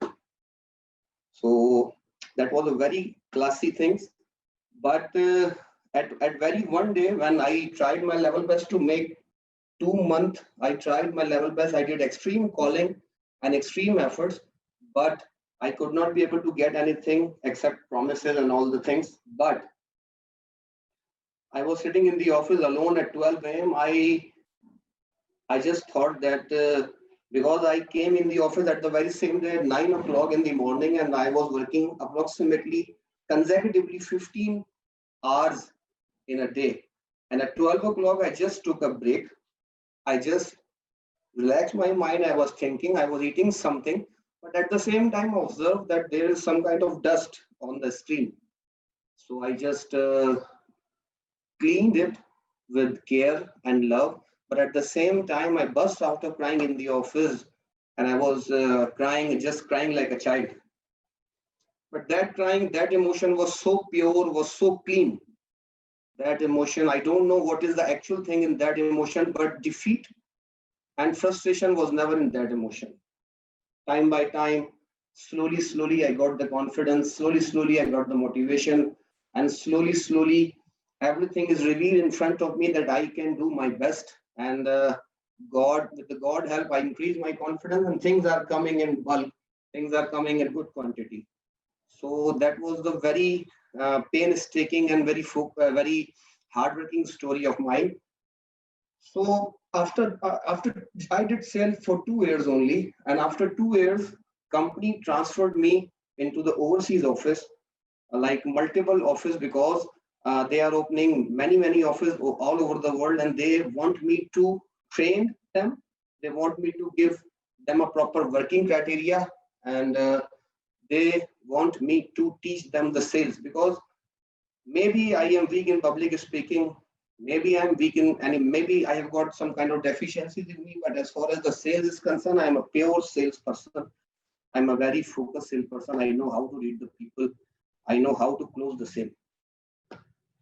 So this is the story of my small success. And still I am trying my best because public speaking is the only hurdle in my success right now. I know it's too late, but we have to move on. And at the end of the day, we have to overcome all our fears, whatever we have. Still my legs are shivering, still my voice are stammering, but still I tried my best. Inshallah, bit by bit, I will cover up all the things and I will be the very powerful companion in your meeting because I know how to speak, but I don't know how to speak in the public. And as soon as I learn how to speak in the public, so I will be the very valuable member of your meeting. Thank you very much. Over to you, Toastmaster.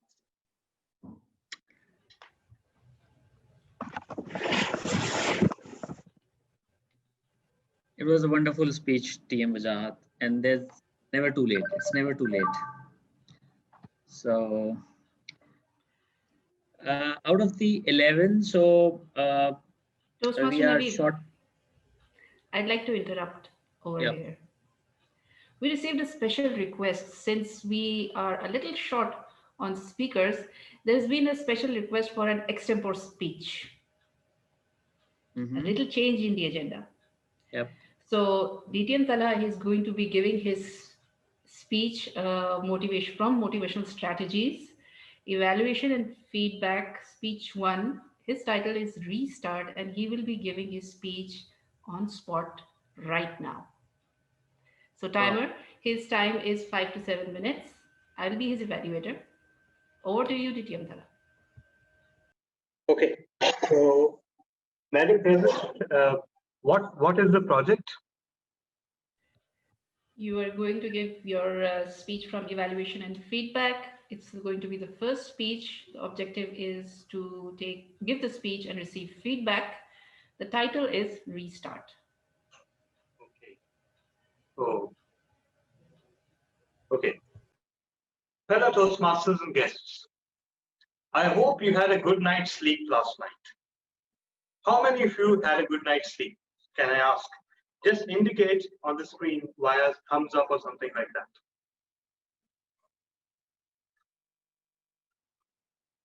Okay, but I take it that all of you are not vampires and you do sleep at some point. Do you realize what happens when you sleep? Your body goes into a restive state and lots of things start going on in your body that you don't know about and you're not conscious of. Meanwhile, your mind wanders off somewhere else. Your mind explores other worlds. Your mind digs up stuff from the past that you didn't even remember and presents to you in dreams. Have you ever been in that state where you are somewhere between waking up and sleeping, right? When you are about to go to sleep, do you recall what happens when that stage arrives? What happens then is that your mind starts digging up things that you have learned over the course of your life, things you don't even remember. And sometimes people say that is the time that people have the best ideas of their life. But every time you wake up, that is a restart because you've been this close to death in sleep. Ever wonder why do so many people die in their sleep? Ever wonder why we have been told to greet the day and be thankful, no matter what religion we follow? We've been told to be thankful every time we wake up. Why is that? Because we come this close to death every time we sleep. It's a miracle that we raise at all. And we have that miracle each and every day. Each and every day is a restart. Each and every week is a restart. Each and every month is a restart. All of our stages of life are a restart. Sometimes things get so bad, right? Sometimes all of us have been part of that stage where we believe the walls are closing in on us. Nobody likes us. Nothing is going right. And troubles are piling one atop another and drowning us. All of that happens. And sometimes that happens more than once. But you know what I've learned from all that? Time passes. And when time passes, things change. Things always change. Sometimes they change for the worse, and sometimes they change for the better. But every time we are in trouble, and every time we work ourselves out of that trouble, that is a restart.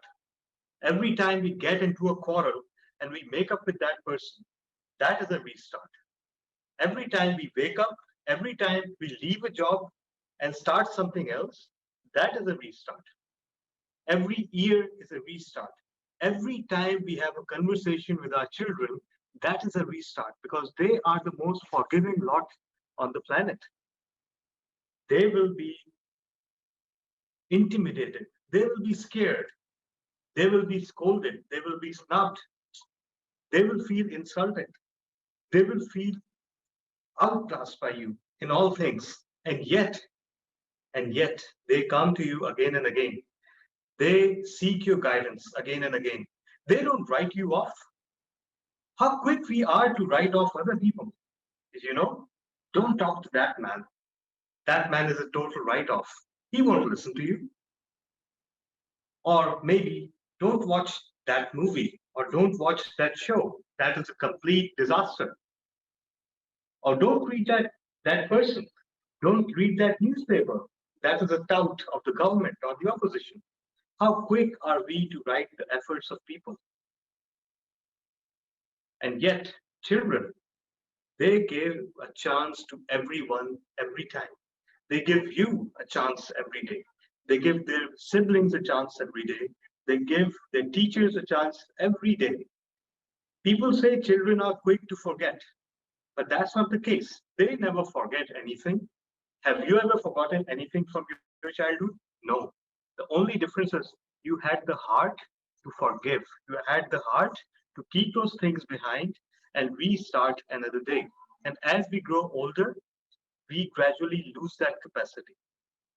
And that is why negativity, the weight of the world, and our troubles all accumulate and weigh us down.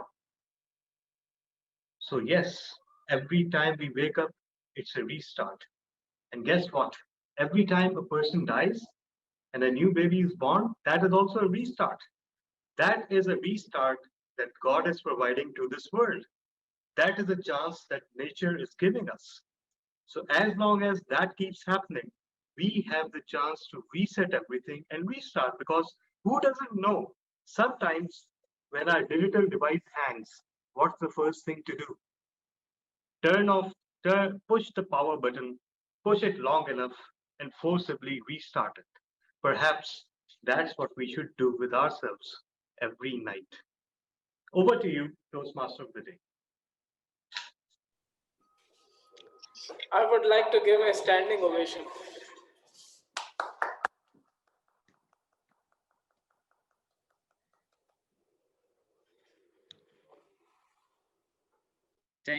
Thank you very much, Talha, DTM Talha, and a wonderful and very fluid speech. I think it covers almost all the aspects that I cannot even relate to restarts other than restarting my device when it gets hang. So moving on to our last speaker of the day, TM Ali Ashar Anjum. TM Ali Ashar Anjum will be evaluated by DTM Rashid Dastagir. DTM Rashid Dastagir, can you please explain the project of TM Ali Ashar Anjum? Thank you, Toastmaster of the evening. And by looking at me, don't assume that I am sitting in a murray. I am just sitting in my office in Karachi, but I don't know why I'm feeling so cold today. So that's why I decided to join the meeting of KTC Toastmaster Club to take some warmth from you. So coming to the topic, I am evaluating the speech of Toastmaster Ali Ashar Anjum, the Sergeant at Arms of Karachi Toastmaster Club, and he is doing his level 5 project from Pathway. And objective of his speech, sorry, just wait for a moment.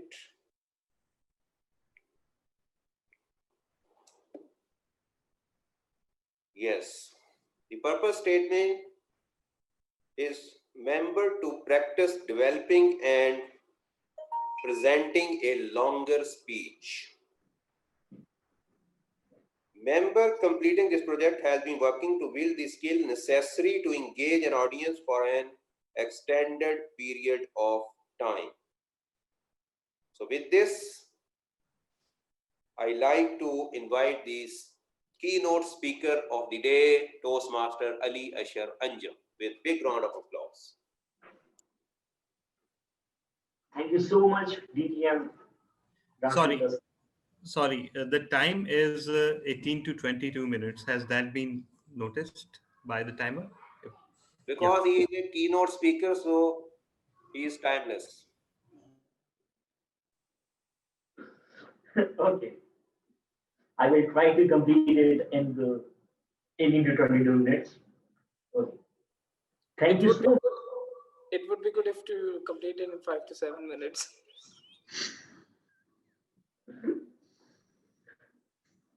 Let's see. Good evening, Toastmasters and Toastmaster of the Day. Today is a big day for me.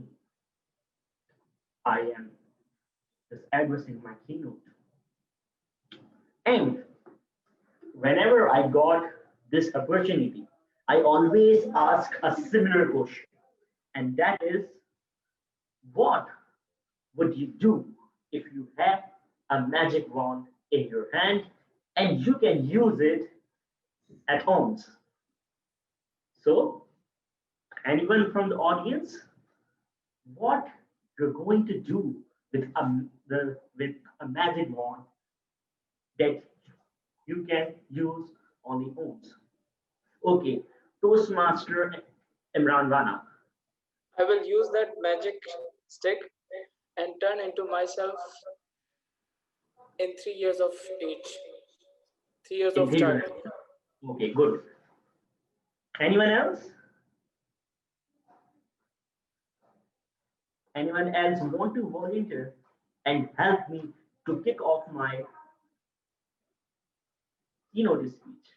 Anyone else?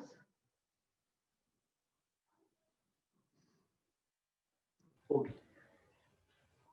Majority of the students of mine, whenever I ask the question, they always said, we want to restart our life and want to live our childhood again.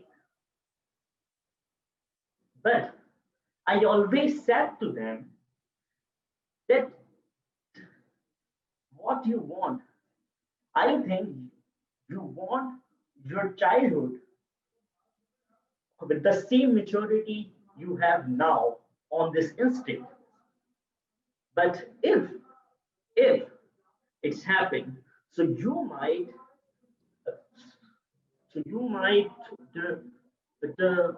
not going to have fun in your child because you are mature enough. And then they all say, oh, yes, you're right. My next question is, who are you? And whenever I ask this question, all my students say, sir, my name is Emma. I just say to them, I ask, who are you? I not ask your name. The second student, sir, I am a singer. I said to them, my dear, it is your hobby. This is not who you are. The third student, sir, I am an engineer. I say to them, this is your qualification. It's not who you are. My fourth student, sir, I am a research associate. I say to them, my dear, this is your occupation, not who you are. The silence prevails. And all those students say, sir, first tell me who you are. I said, I'm a teacher. They say, no, this is your occupation. And then I jump back to 2017. My communication skill teacher asked me the same question and gave me 3 days to hunt for this question. who are you? And those 3 days were, I can't sleep. I don't even sleep for a single moment. I just recall in the flashbacks. At 2 years of age, my love, my mom loves me a lot, so I am a good son. No, this is a relationship. So,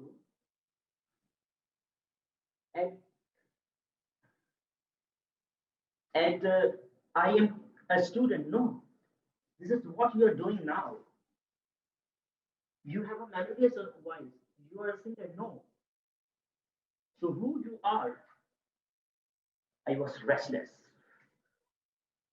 My hands were shivering. And for those days, I even got a fever. The three words question, who am I? Then I start recalling the things in my life and get things and I guess in 2011 I was in my metric class and at that time I used to stammer a lot and my teacher forced me to read a poem at the assembly. And at Habib Public School, there were around thousands of students standing in front of the podium. It took me 3 months for that preparation, but I did that well. It was the phase Nazam Hum Dekhenge, and at that moment I realized that okay, yes, I can do something. And at that moment, when I finished my poem, and I stuttered a bit at the introduction, then with the fluency, I read that poem. I just say, okay, see in the sky, thanks to God, and then look at my teacher. Her smile was $1 million for me. That occasion helped me. Okay, that occasion is one of the best moments of my life. So myself should be kept in this thing. So linking this thing with my own philosophy, that's no one loves you than your mother. And the Almighty love you 70 times of your mother. So, so whenever a boy or a girl was so cute in their childhood, mother used to use her mascara on his or her face to stay away from the evil. So similarly, the God mind might hide my potential in my deficiency. So I stammer. So my who am I is might be related to my stammering or something oral. Might be I would be the good orator. That's why I am a Toastmaster. My first philosophy, my first thing that I can be a good orator. Then I move on in life. And here comes my second philosophy of life that for every hero, you need a villain. Because Spider-Man needs a villain, all Avengers need a Thanos. So, if I want to become a hero and search, who am I? So I must find my villain first. My first thing was according to the or that I am going to do something related to the oration. My second hand was finding my villain. So I just see what is happening in my life. Who is the villain? Who is the villain? No, here my older brother, but he is too kind to me. He even pay some of my bills. He is a nice guy. My strict teacher, my strict teacher. But what I am today is due to her, my neighbor, who used to scold me. But he also helped me in that day. So he's a villain.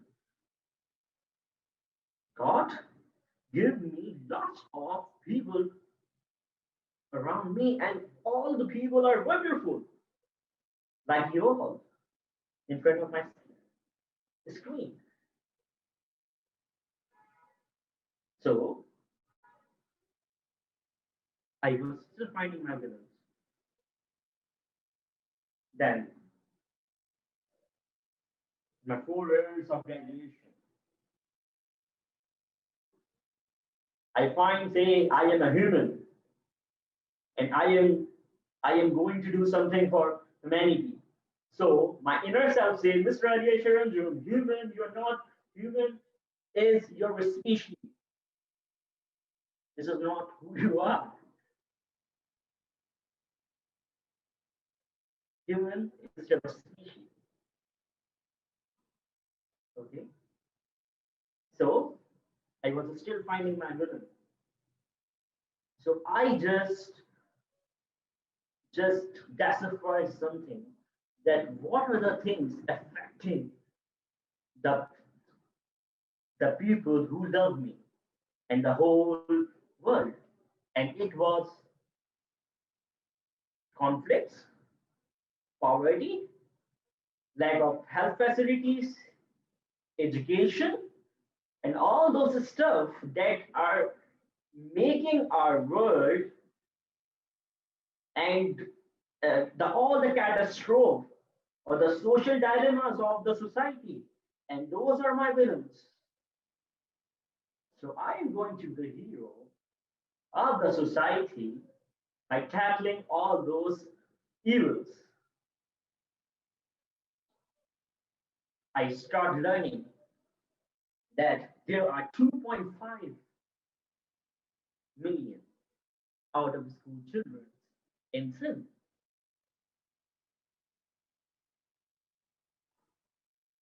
So you don't have a magic wand. I assure you can not do that, because if you scale it on a global level, you can, if you can scale it on a global level, so what is going to happen? That this count is exceed to 25 billion. Sorry, 75 billion. Let me correct myself. And do you know that Mr. Aliya Sharanjun is going to fight with the poverty, and there every day 25,000 people die due to hunger.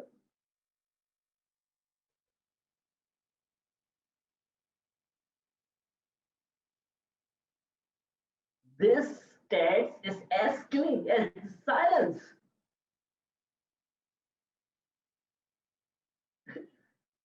And you are going to do that. But hope sustains the world. Yes, hope sustains the world. Usher, you can do what you can. The world is dark. is a forest, and people are roaming in the forest, and they want someone to have a light so they can move and orient in a right direction, just like a sun. Just imagine a traveler roaming on the forest in the dark night, waiting for the dawn, waiting for the dawns as the sun rises, so he can continue his journey.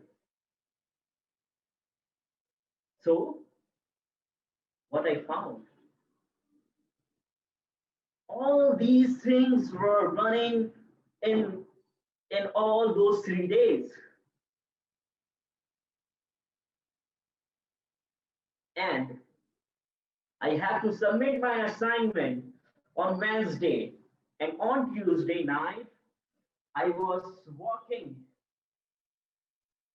I was walking on my roof, and my heart soars. And from that painful heart, I wrote a poem. And that poem or a song is the answer of the question, who am I? The answer of the question, the exploration. And I have just realized that, okay, yes, I can do that thing. Might be my plans are ambitious, but I can at least try. We can, whatever we do, all the occupations are for the human being, for to make their life easy. And God has chosen me as a development practitioner to make their life better. I am just like a sun who is going to shade the light on the people so they can know where they are going. And I am going to make their life happier. And at that note, I wrote a song that day. And what was the song? Can I sing it here? Okay. Weeping all your tears, erasing all your fears, make a better place so you can live here, my dear. I'm the rising sun, will help you for miles. I am the rising sun, I need your smiles.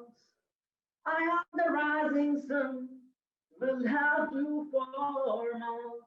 Will eradicate the hunger, will eradicate the terror, will eradicate the hunger, will eradicate the terror. Leave me, my friends, no one die younger. I am the rising sun, will help you for miles. I am the rising sun, I need your smile. No one lost his hopes, there will be no right.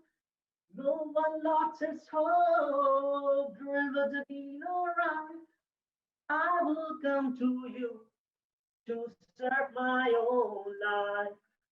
I am the rising sun, will help you for miles.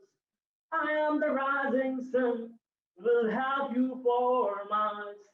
I lend you my heart, I lend you my hand, I lend you my heart, I lend you my hand. I am the rising sun, will help you for miles. I am the rising sun, I need your smile. Over to you, Toastmaster of the evening.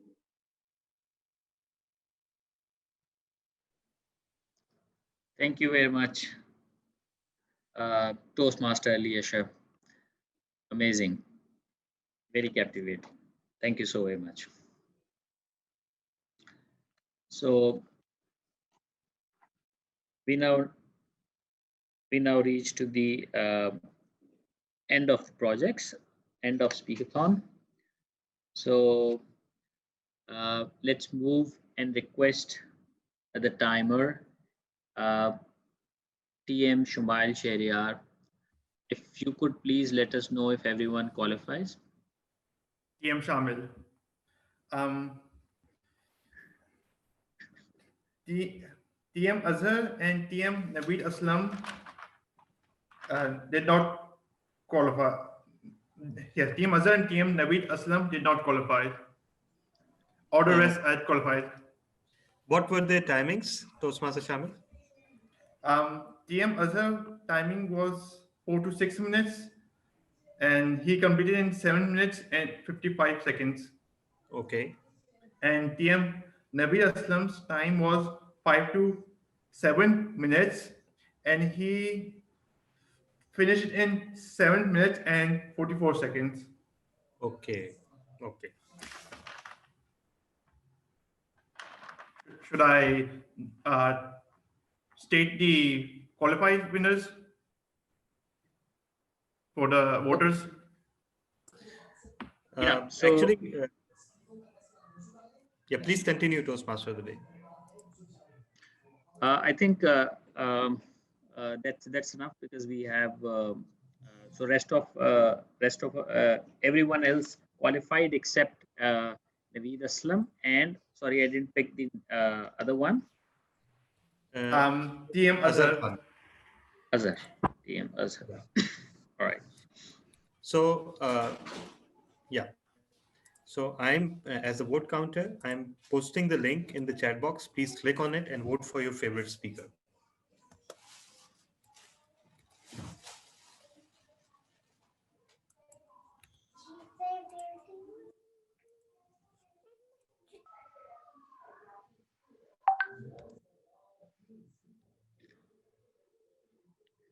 Okay. So while the voting continues, Toastmaster of the day, now you can hand over to the general evaluation. Thank you very much, DTM Talha. So I would now like to hand over to our general evaluator, TM Ali Ashar Anjum. Over to you, TM Ali Ashar Anjum.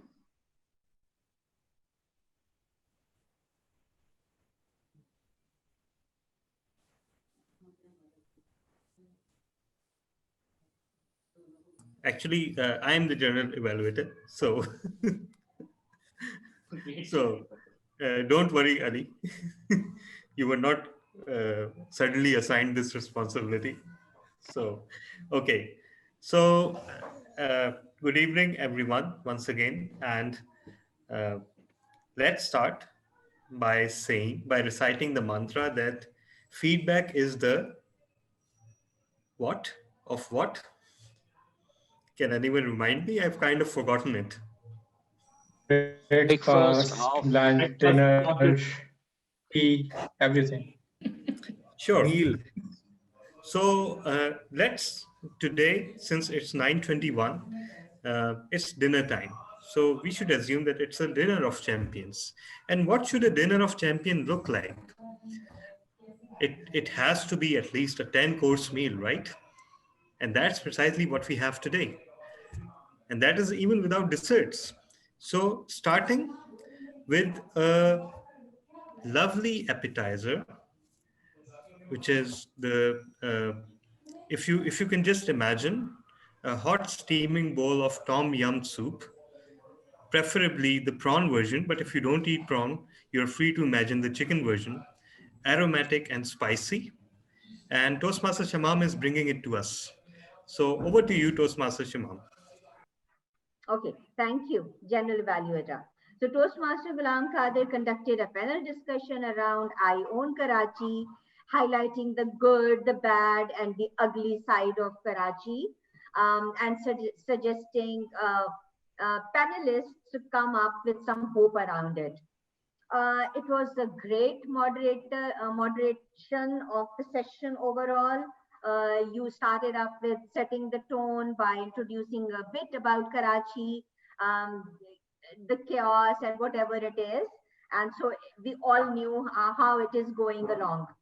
The best part was, and I liked how he established the panel's expertise around the topic of the discussion by reinstating their association, the years of association they have with the city. And so it was kind of establishing that these are the appropriate panelists for the discussion. I really liked that thought, and this shows that how well planned he was. Getting to the content, it was really engaging and keeping the panelists on the topic, coming up with appropriate and relevant questions, developing further on questions like asking how long are you been associated with Karachi, and then asking what are your concerns. So it was a beautiful, carrying on and developing further on for the discussions. That should be the heart and soul of panel discussions as such. There was provoking some concerns, like when you said that some kind of negativity, it's unlawful citizens, and the panelists came up with no, it's not only the unlawfulness, it's something else. So it was a beautiful continuing of the discussions around the topic. Toastmaster Ghulam Qadir ran the discussions smoothly, um, and I really liked the tone of his concern when he put up a question about people avoid going out. So it was kind of setting up the tone and supporting the content around the concern of the Karachi and all. And then repeating the punchlines was a great thing. Like he repeated, hate culture must stop. So it showed that he's listening to the panelists' comments and opinions, and he's recapitulating on them. Intervening may be avoided, like when one panelist is talking, let them finish first. Like at the time, Duklam Khade intervened with nip it in the bud, some phrase, and then some hows. So he kept repeating how, and the speaker had to pause a little and then continue their thing. So a bit of a patience. However, it shows that you can be a successful anchor person on one of the private channels, intervening continuously. There was a requirement at the project about, fielding the questions from the attendees. That could have been brought in so that more interaction could be there.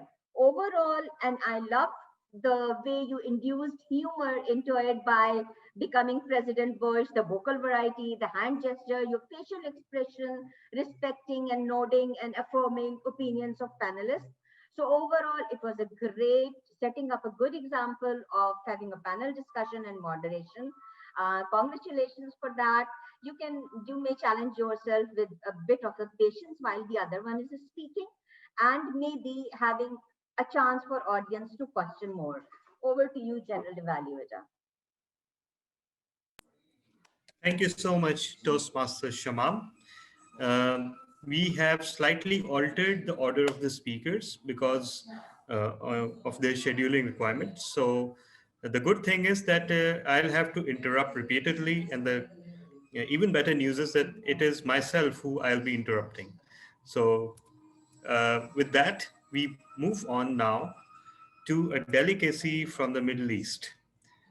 And that is Toastmaster Urusa, who is walking towards us with an amazing plate of falafel, and she will be evaluating our, in speaking order, our first speaker of the day. So over to you, Toastmaster Urusa. Thank you so much, DTM Tala. Okay, so Toastmaster Jazeb, he's not in the meeting, but anyways, his speech was really thought provoking and really introspective as well. He spoke nothing else but food, and food again, but in a really measured way. He told us that brains shrink because of the wrong kind of food we eat. Then he quoted two researchers, and then he also gave his views about those research. He quoted a research about expectant mothers, and that really reminded me of a video, a viral video about babies born to mothers who took drugs really heavily, and the babies shook uncontrollably. It was a very viral video a few years ago, and with that, from there I went on to the diet plans of our desi expectant mothers, and I thought both these situations are really off. I mean, the diet plans of our in our country and those things, they are really off. So what would be the solution to all that? And he really came up with a very viable solution.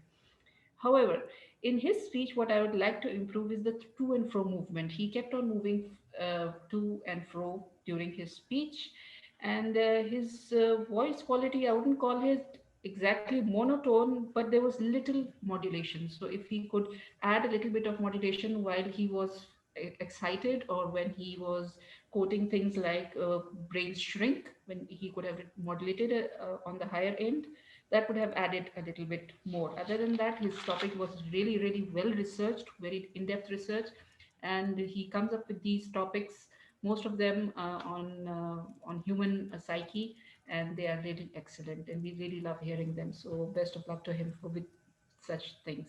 Over to you, General. Thank you so much, Toastmaster Uruza. That was delicious. And next, we have another beautiful, beautiful plate. And that is our next evaluator. You are making us hungry. Yeah, that's the idea. So our next evaluator is Toastmaster Ali Asharanjam with a beautiful plate of sushi, and he will be evaluating Toastmaster Kareem Meghani's speech. So over to you, Toastmaster Ali Asharanjam. Thank you so much, Toastmaster DDM Tala bin Ahmed, for the wonderful delicacy. My targeted speaker, Toastmaster Karim Meghani. His project was Introduction to the Mentoring, and in his evaluation, he is supposed uh, to share his experience of being the prodigy. He started with the song, which is in Urdu, but that song is the center from the story started and it spreads. And then he introduced all of us with his mentor, or Sir Mushtaba bin Qasim, and and and his illustration was epic. Why? Because he just introduced his sir, and and uh, with a phrase that he used to carry a steel scale that portrays that his sir is strict, and that uh, the the characteristic was available in each and every three, three portion of his speech. Moreover, I loved the way he just st- s- dramatized the situations, and the and the even the sir was quite authoritative, but his his uh, his s- his advices and being the obedient protege, he just do what he says. So so this is a very good strategy. Then I love the way he ended. He just share a Facebook post in which we all get that nostalgic feeling, and that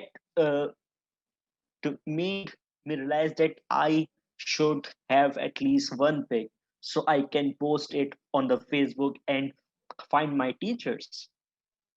So I love that. Your speech was good, but it can be better. So how? I think you can use uh, more space. You are a confident guy. you use voice modulation, but you can increase it. And I think a bit of more dramatization will make your speech best and an epic one. And best of luck for your future projects. Over to you, the general evaluator. Thank you so much for that delicious evaluation. And now the time is for a dish that has all Karachiites going crazy when they see it. And they no longer are in their senses. They lose all sense of space and time, and they can only see this. So, Biryani. DTM Rashid Dastagir, you are the biryani of our division. So please come forward and deliver your evaluation. What's cooking at your place? So, DDM Talha, you called me biryani and nothing left, plate is empty. Because no. So, joke aside, so let's start the evaluation of keynote speech of Ali Ashar Anjum. You are the rising sun as you are about to complete your pathway because you have done the level 5 project and you have done the project in what a wonderful way, because when you are delivering your speech, I am also watching the expressions or engagement of the audience that increased with your speech, and in the end everybody has totally lost on your speech and their facial expression was loudly saying that. So what a wonderful way to complete the level 5, and I believe you have showcased all the skill you learned throughout your pathway. Positives: good confident posture in a virtual setup, lively facial expression throughout the speech, and animated, adjusted according to the message being conveyed. Excellent vocal variety, and especially in the end when you delivered the song marvelously from the fathom of your heart, this show you are also its creator. And there are many other wonders or positives of speech, but I like to quickly jump to the points of improvement. First is that for a valuable keynote speech, I believe Toastmaster of the meeting or evaluator should be provided a brief intro. So at least the audience should know a bit about the topic of the speech. Secondly, in virtual setup, you are responsible to set up the speaker and all the things in a way that your message and everything will be very clear to the audience, because I found some interruption in your voice. It was not that clear. It was clear but not loud and clear. So it should be clear word by word, because your speech, we love to listen to your speech word by word to understand and comprehend every word, but we lost some. Secondly, your speech was full of brilliant content, but organization could be improved so that your message become more stronger.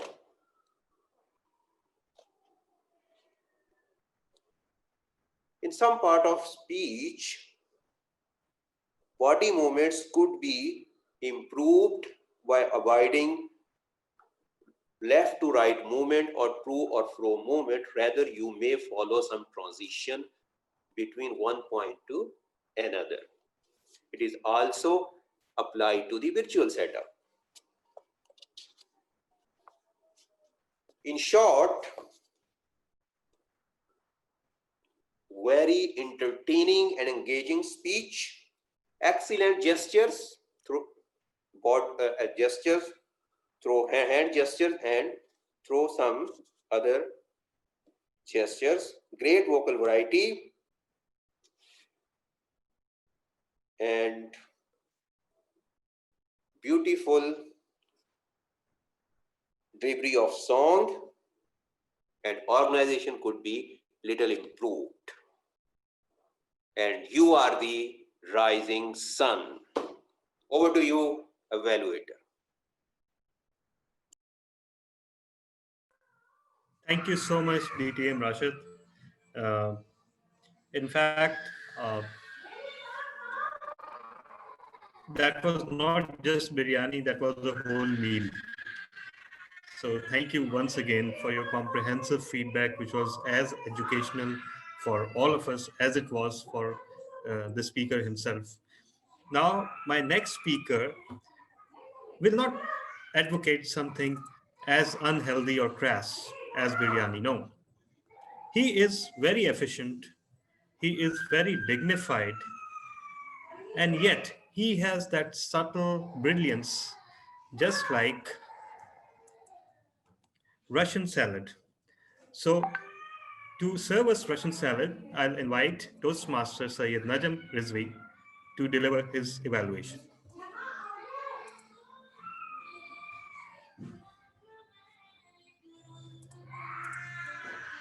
Thank you, General Evaluator. I will be evaluating Toastmaster Mohammad Azhar Khan's icebreaker. And despite him not being here, I don't see him. I'm not going to deprive the rest of you from listening to my evaluation, despite Tara trying to tempt you to go to dinner.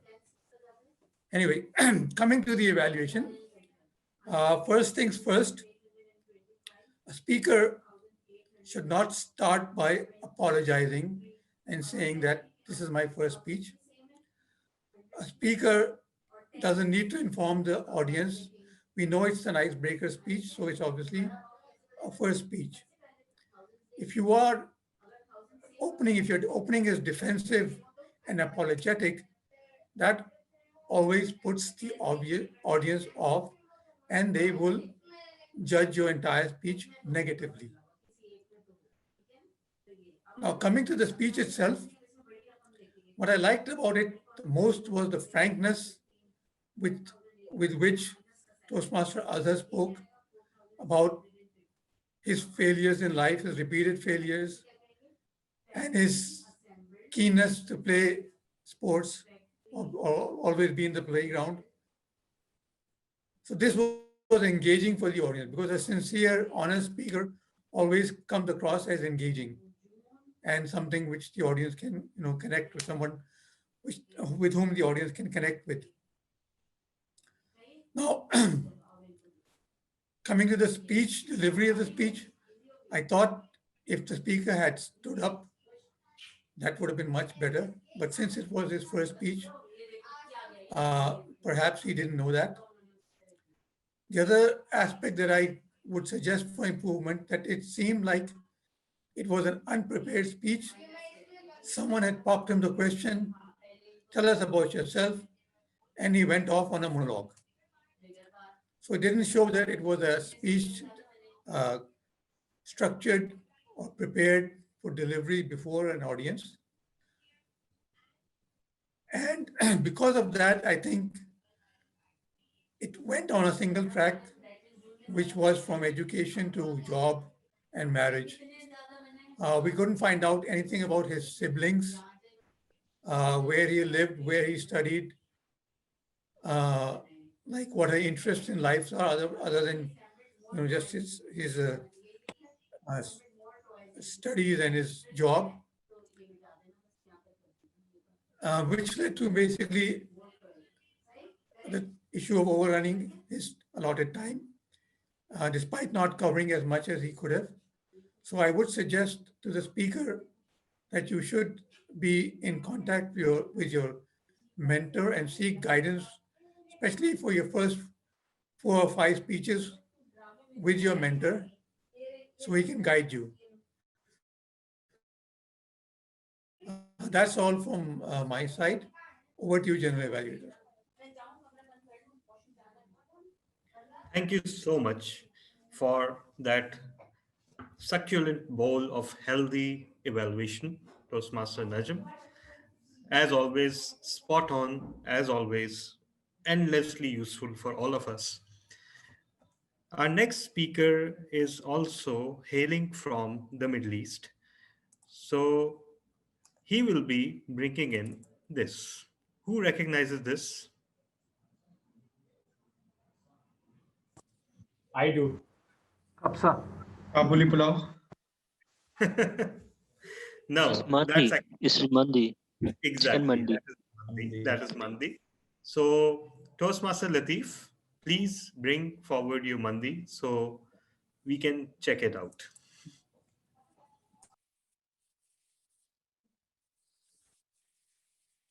Thank you, General Evaluator, DTM Tala, Toastmasters and guests. Today, my target speaker, TM Saad, delivered an informational speech. He had a research and he did it well, amazing. Let me start what I felt. As our founder of Nation says, expect the best, but prepare for the worst. It all your speech, it made me realize that thing. As what I understand and what I observe, you have to be prepared for the worst. And you brought in COVID-19. The first thing which you took us and you hook up with us was the 51%. Digital media, the effects and the after effects, advantages, disadvantages, and then when you take us the transition to SEO, the search engine, was amazing. You kept us connected each and every journey of your speech. It was well organized, well constructed, more of information, and congratulations of completing this level. Parameters of this speech was very good. You make sure that it is loud, the camera angles are good. So I have no further corrections to say on this. But then I would request you to challenge yourself with some pauses. You challenge yourself with some of your anecdotes because that will help you in larger audience. When you will face the audience in physical, yes, you have to give them time to observe your observations, your research, your information. So that when you will take a pause, we will realize, yes, now he is talking about this effects of the digital media in the beginning. But then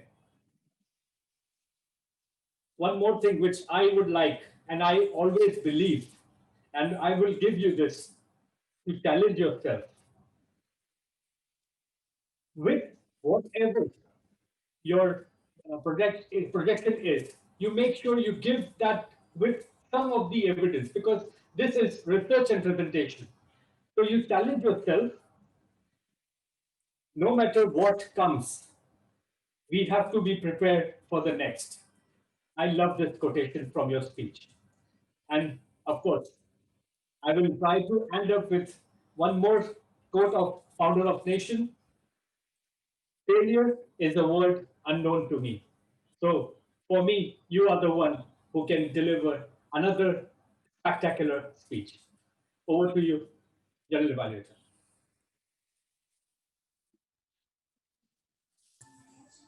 Thank you so much. And our next evaluator is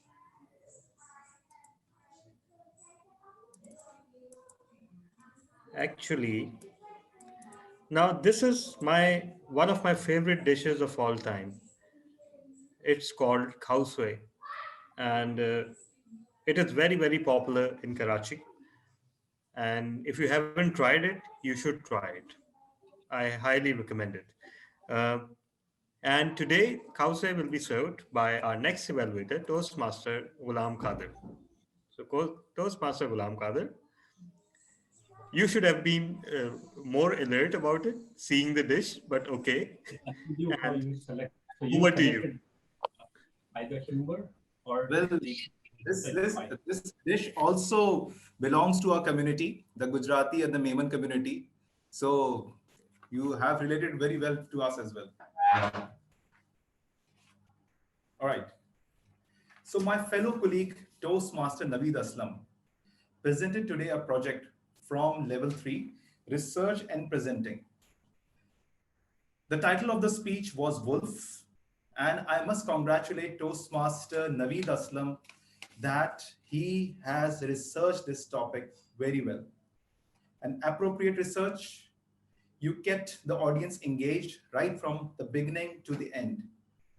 After every sentence, there was something new for us to learn, right? Starting from the kind of the specification which you gave, the height, the weight, the width and the size of the wolf.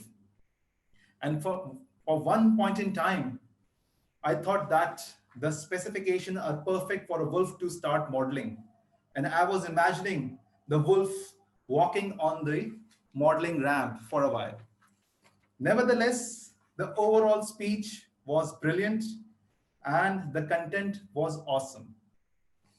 However, let me come to the on the voice volume. The voice volume was loud and clear. Your hand gestures were pretty good. You were using it very well while you were delivering the speech. And your facial gestures were up to the mark. But there were certain elements which could have been improved. Like, as I said, the voice was loud and clear, but at certain point in time, it could have gone up. Like endangered species, these wolves are. And maybe you could have used your facial expressions to express it out that these are endangered species. At the end, I thought that the end was quite abrupt. You could have concluded it in an appropriate way, and you could have communicated to us that as to what sort of a conclusion you could have driven out of this research. So overall, I must say the research and presenting project, you have contributed pretty well. The project is up to the mark, and congratulations and wish you good luck for your next projects. Thank you very much. Over to you, General Evaluator. Thank you so much for that, Toastmaster Ghulam Qadir. Honestly, once you start eating khawswe, you cannot stop. So it is one of those dishes. Please try it. Next, after all that deliciousness, you need something bitter to cut down through the fat. And so, to provide you with a dose of bitterness that will make you forget that you ever lived, there are tiny cups of Turkish coffee. And who else best to provide them other than myself as the evaluator to Toastmaster Latif Mansoor Ali. So, Toastmaster Latif, you delivered a difficult project today because it was supposed to be impromptu speaking. First, and both of your speeches had some merits, but one speech was quite superior to another. The first speech, which was about the merger, it had all the elements of a perfect prepared speech. It had structure, it had a story, it had something that made you relate to the employees that were listening to you. So, congratulations on that. You displayed amazing fluency in that speech, and you provided it with a great structure. The only thing in your first speech that I would say was missing was vocal variety, and that was also true for your second speech. Your voice was loud and clear, it was expressive, but it lacked the ups and downs that were required. Perhaps you were standing too far from the audio, from the microphone, because that is what that does to you. You unconsciously shout out your entire speech, and that results in a lack of vocal variety. Your second speech. Now, I have a major complaint against it. Why? First of all, the attendees of that funeral would have killed you. So we would have had a second eulogy, and that would also have to be impromptu, just like your first one. So I like the fact that you chose to confound our expectations. I like the fact that you actually went your own way. And yes, technically that was not as per the requirements of the project, but I thoroughly appreciate it because that is exactly the spirit of impromptu speaking. My only complaint is you did not go far enough. You started respectfully, and then in a muted tone you actually told everyone how better their life was after passing of that person. You should have owned it. You should have gone all the way. So if you choose one direction, you should go all the way, right? So you could have spun a great tale of misery that you suffered at the hands of this person. And then you could have asked the audience that, now, how do you like the world? Isn't it far better? We have all known people throughout our lives who we hate the sight of. But then when they pass away, you actually have to dig out good things to say about them that you actually mean, which is impossible, by the way. So yes, we all know that person. We all know those people. You did not go far enough. If you had chosen to confound our expectations, you should have gone all the way. Otherwise, your second speech was also close to perfect in terms of delivery and content. Just because it did not go all the way, it lacked the necessary passion and the vocal variety. That's pretty much it. Otherwise, well done on the project overall, Toastmaster Latif. So that brings an end to my evaluation. And now, and she's bringing some delicious. Okay, who recognizes this dish? Just a second. Let me share. Let me share. Yeah. Who recognizes this dish? Dahi bhalle. Sorry? Dahi No. bhalle. No. Don't tell me it's a burhani. Of course, it's a burhani because it's your turn now. All right. So over to you. Evaluate Toastmaster Wajahat's project. All right.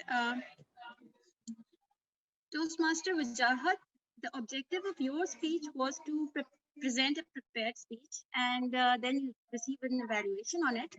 And then after incorporating that evaluation, you are going to deliver the same speech again. That is the main crux of the project. I must congratulate you because you started with a compelling story and instantly hooked all of us. It kind of reminded me of Rocky, although you're not a boxer, but still, it was quite motivational the way you told us about your great switch, the great leap of faith you took. So it resembled those stories in that way. So one thing I would applaud you for is that you excelled at keeping our attention, and for quite throughout the speech, the attention was there. Secondly, I think you may want to work on one thing, and that is repetition of a few words. And secondly, I think that for a lot of us, we should not admit a weakness. You are here, that's more than enough. You have already gone far too high in terms of trying to excel at public speaking. That is what we are doing after all. So I think the best way to move forward next time is, okay, fine. If you are admitting a weakness, only admit it once, but don't admit it more than once, because it's clearly not there for the majority of us who are hearing you and who are watching you. Next time, perhaps you can challenge yourself by looking at another way of presenting, maybe something that is challenging to you. Today I heard somebody singing an amazing song, uh, TM Kareem Megani, I believe. So perhaps we can delve in that area. Overall, your vocal clarity is good. One can understand the words you're speaking. That is one of the best things, and even with the Zoom platform, it's a great achievement. Your hand gestures are really good. Your comfort level is amazing. Again, if you had not told me that your legs are shivering, I would never have known. Your eye contact, though, a bit suffered, although the mobile position has improved. But I think you have to find a way to bring it up to par with your eyes. I think that would be amazing, and it would give you better and amazing results in terms of engaging the audience. And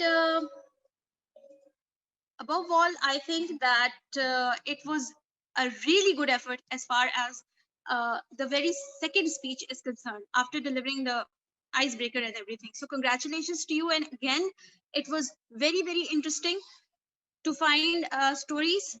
And I am looking forward to hearing some really interesting stories about some of your clients, perhaps. Great.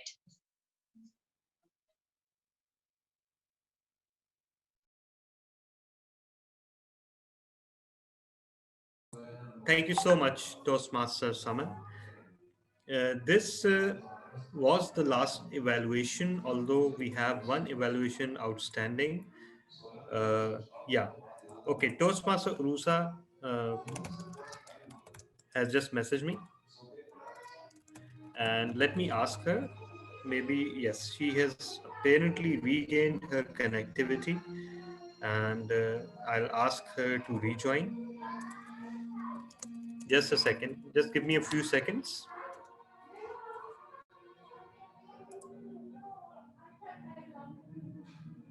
Okay, Toastmaster Ulusa is rejoining, uh, and she will deliver the evaluation of my speech.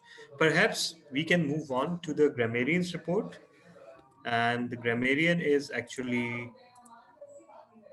after all the stressful evaluations, it is time for dessert. And finally, our dessert course has started. So these are the pastries that the grammarian is supposed to bring us. So, Mr. Grammarian, please share with us the pastries.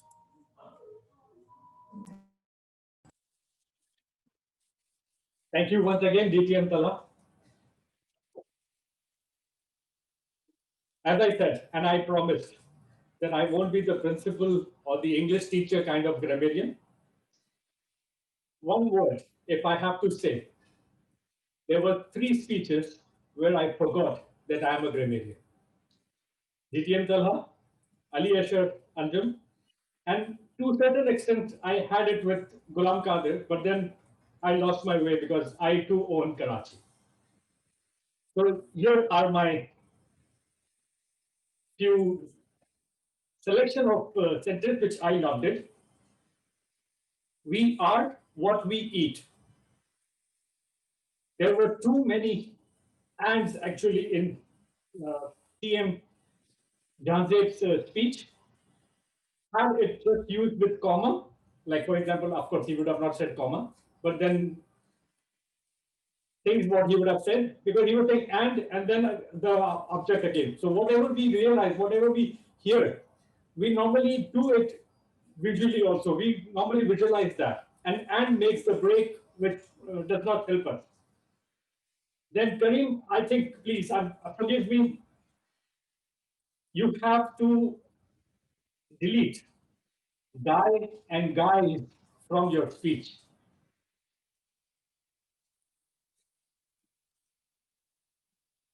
You are using it too frequently. That's the only thing. Plus, you have said that there were 7 people who were already singing in the chorus. There were 7 students or 7 pupils, like, they were kids. You all were kids, actually. Then President Urusa, ignorance of law, Ghulam Qadir, basic civics sense, administration of the city should be run by the people who live, DTM Talha, educate and cultured, let go. These were the amazing words which I loved it. Snap it, one word, I loved it actually. Across the nationality, we don't hate, but then within cities we do. Educator educates the child and parents, end up dividing between sectors. You should not leave to education. So I loved each and everything, and I'm sorry because few of the speeches I was like lost in those speeches. Over to you, General Evaluator. Thank you for giving me this opportunity. Thank you so much, Toastmaster Latif. And you alerted us that you won't be like an English teacher. Heaven knows what it would have been like if you had decided to be like an English teacher. So, with that, we move on to our one outstanding evaluation that was by Toastmaster Urusa of my speech. So, over to you, Toastmaster. Thank you so much, General Evaluator, and apologies for hopping off. Thanks to the network. So DTM Talha decided to give an extempore speech, uh, and he titled the speech Restart. First thing, I must congratulate you for an extempore prepared speech. Your content was seamless, melting one idea into another, capturing the essence of restarting life and forgiving. You talked about kids, you talked about sleeping, you talked about restarting. Your speech had suspense, it had drama, it had philosophy, even it had wisdom, and it was all packed into one package. What I liked most about your speech was that it was simple. You managed to keep your thoughts spread out and aligned without creating a mush, and that was the perfect thing. Your speech was sufficiently modulated for the kind it was. Your gestures were open. It was as if you were inviting people to restart. Would I offer you an improvement? You had people engaged, even if it was just because they had a suspense whether it would be what it would be like, and that suspense turned into amazement, amusement, and then genuine appreciation. Maybe challenge yourself by adding complicated logic or complicated logical thought process to your extempore speech if it is at all possible. It was a wonderful effort, and best of luck for the next week, which I am guessing would be extempore again. Over to you, General Evaluator. Thank you so much. Uh, I have reservations about putting myself through that once again. But if that was your subtle way of challenging me, well, I'll have to think about it. Thank you so much, Toastmaster Rusa. And with that, I'll ask the timer whether all the evaluators qualified. Um, or DTM Rashid Dastagir and TM Shamam Khan has not qualified. Other Okay. How much? and how much? Yeah, how much time they took, the ones who were disqualified? TM Shamam Khan took 3 minutes and 41 seconds. DTM Rashid Dastagir took 4 minutes and 47 seconds. Okay, so what do you say, Toastmaster Rusa? Both are disqualified. Okay, okay. So I am floating the poll for the best, your favorite evaluator. So everyone, please vote. I'm putting the link in the box. There it is. Please vote for your favorite evaluator. Meanwhile, we move on from the grammarian to our R counter, who will bring us a delicious dark chocolate cake, because our counter's report looks delicious on the surface, but once you bite, you experience reality, and that is never pleasant. So over to you, our R counter of the day. Thank you very much, DTM Tala.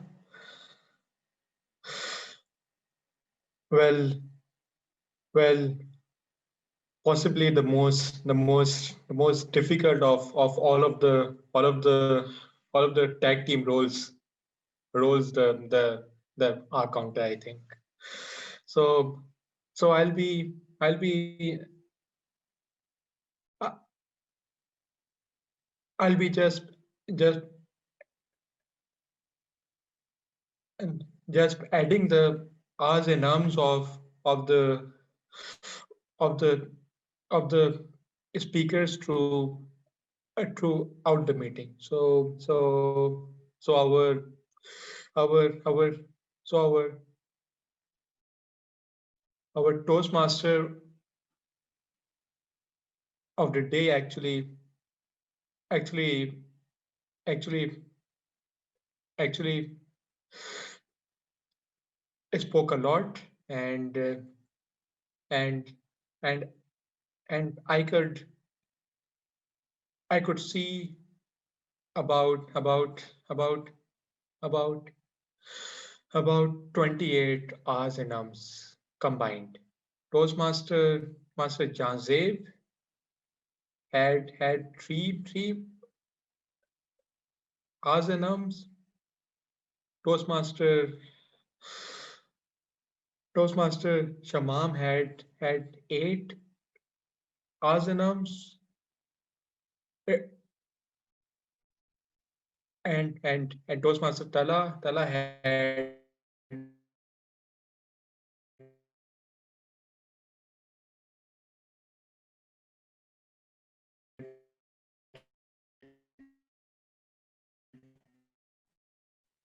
one and Master Toastmaster Imran had 4 R's and ums. Toastmaster Najam had 5 R's and ums.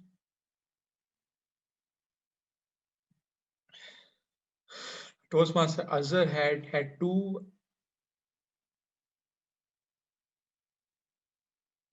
R's and ums, and Toastmaster Wajahat had 5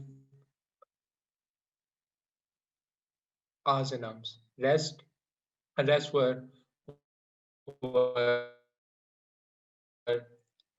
all overall were all with no no R's and ums.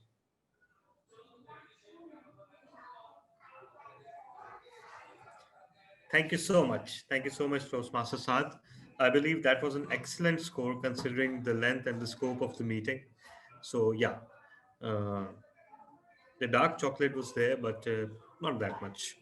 Uh, with that, we move on to the next role player, who is our timer of the day and who has returned to our club after a long time.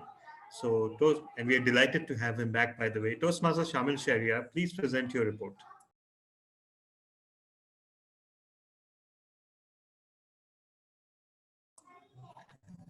And before Toastmaster Shamil starts, everyone, for God's sake, cast your votes for the best evaluator. Right now, the 6-way tie, and no vote in the world can deal with the 6-way tie. Please cast your votes. And Toastmaster Shamil, please present your report.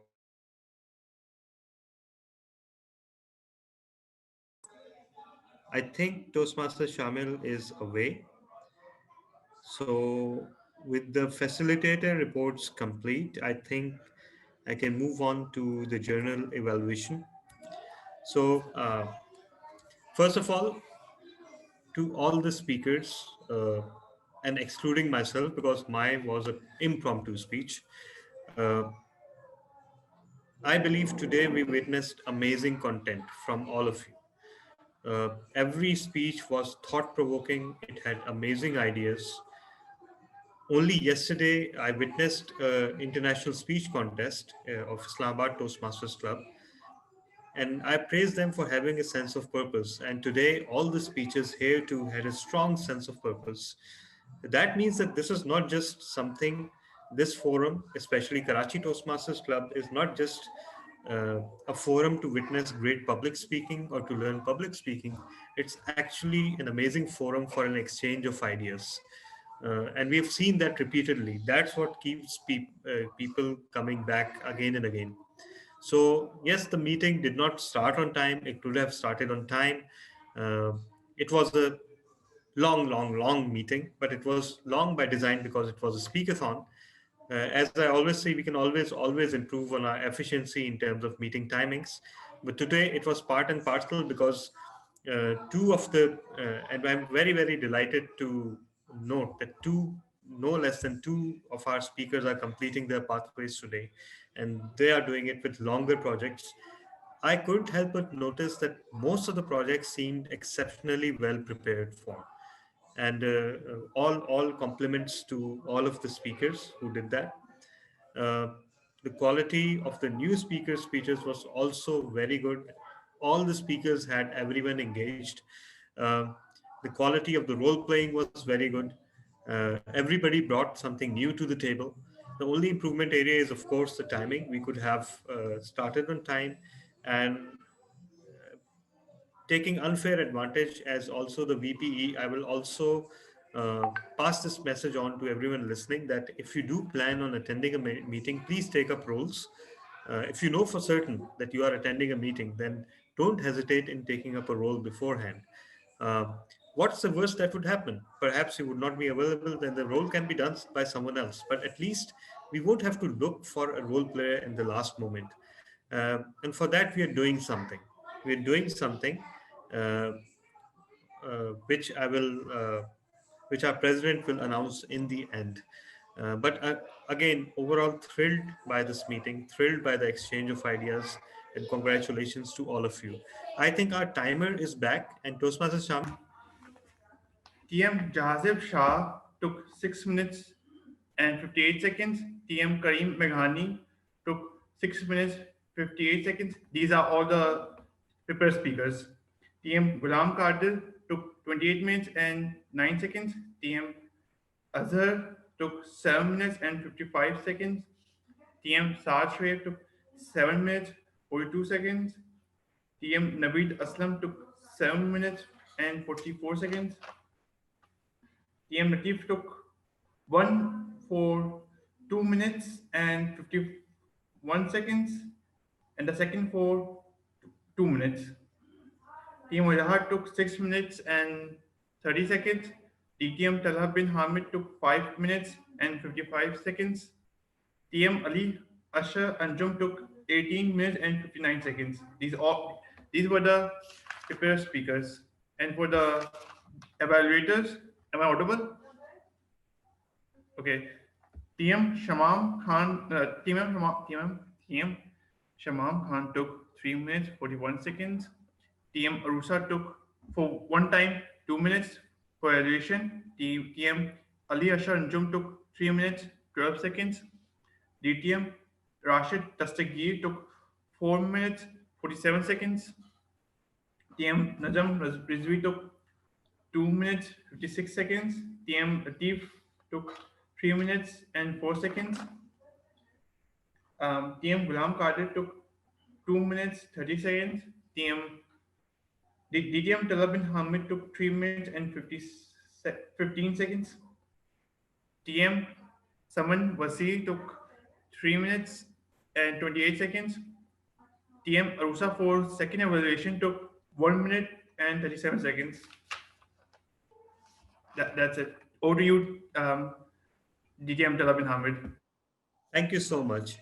And I must say that you have returned to our club after such a long time, and uh, it is amazing the way you have performed this role today. So we would like to see you not only performing roles, but looking forward to your further speeches. Yes, I know it's a virtual setup. You are always concerned about that. You're looking forward to the day we meet in person. Someday that day will come. It's not coming in at least 2 or 3 weeks, at least. So please come back and deliver speeches and not just do roles, because you will do amazing as you have been in past as well. So with that, I thank all the facilitators for the wonderful job and hand over the charge back to our Toastmaster of the day, Toastmaster Naveed Islam.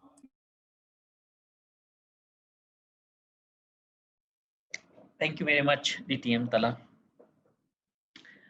A wonderful day, at least for everyone, and at least for me, because today was an icebreaker for me as well in getting top 4 roles.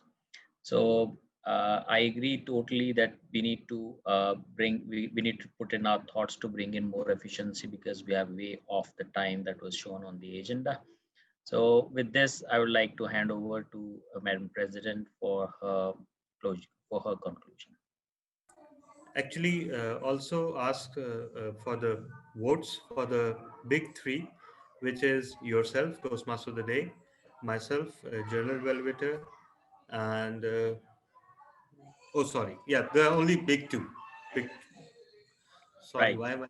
Yeah, only big two. So everyone, please cast your votes and send via private message to me in the Zoom chat box. And over to you, Madam President. Thank you so much, Toastmaster of the evening and DTM Talha. It was indeed a very enlightening session today. So, since no one called me for the listener's role and that was left, I'm thinking, do you have the guts to listen to one more role? Very much so. Yes, we do. That is completely on me. So please, I accept the No, responsibility. because if the votes are not done, I can do the role. Otherwise, we can skip it. Not an issue. Yeah, votes are being cast. Meanwhile, you can do the role. No worries. All right. So there was someone who said mini Pakistan. TM Imran. All right. And there was someone who said he can make us cry.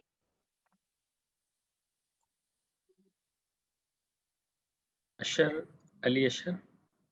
Mm, no,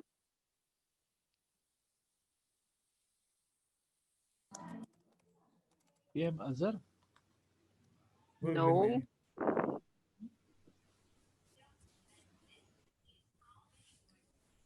Toastmaster Kareem said in his speech when he described his teacher, he can make us cry. All right. So someone said another city built an airport, now an airline. DTM Tala. ATM Tala. All right. And then someone said 25,000 people died due to hunger. Ali Ali Ashar. That's about it. Yes. Great listening skills. So that is about what I had written down.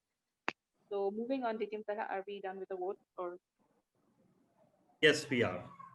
Yes, we are. So, first of all, I believe the critic must have shared their result with you already. And as far as the voting is concerned, we'll announce the top three in every category. So, first of all, the best speaker, and the third place goes to Toastmaster Ghulam Qadir. And as someone who hosted a panel discussion, that is an amazing achievement. So congratulations. The second place goes to Toastmaster Kareem Meghani.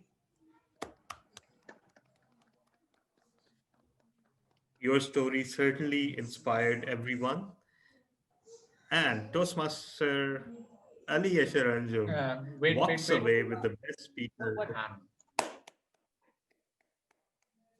And I must say, you put everything into your speech. And yes, there were The other two who actually placed on the podium could have equally likely won, but you put everything into your speech and showed today. So congratulations. Uh, as far as the best evaluator is concerned, it's an ugly scenario because while the winner is clear, all the other votes are tied. So I don't know, and I have a conflict of interest as well. So that is a double dose of ugly for me as the vote counter and as one of the evaluators. So no thanks to you guys. I'll try to work out a result. And our third place for evaluation goes to Toastmaster Latif Mansoor Ali. Congratulations. Our second place, yeah, our second place goes to Toastmaster Najam Rizvi. Congratulations. And our first place by just a tiny majority goes to Toastmaster Ghulam Qadir. Wow. Congratulations.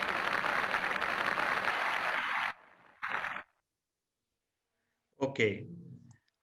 As far as the best big two is concerned, uh, unfortunately, I have won, but I have won by one vote.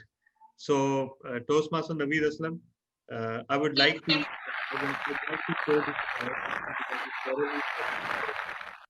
So, with that, I hand over the charge back to the president.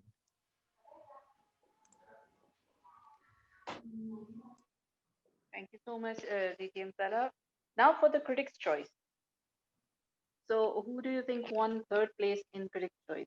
Since we always do three places, but today we'll announce all three places. So, the third place goes to Toastmaster Jahaziv, according to the International Speech Ballot. The second place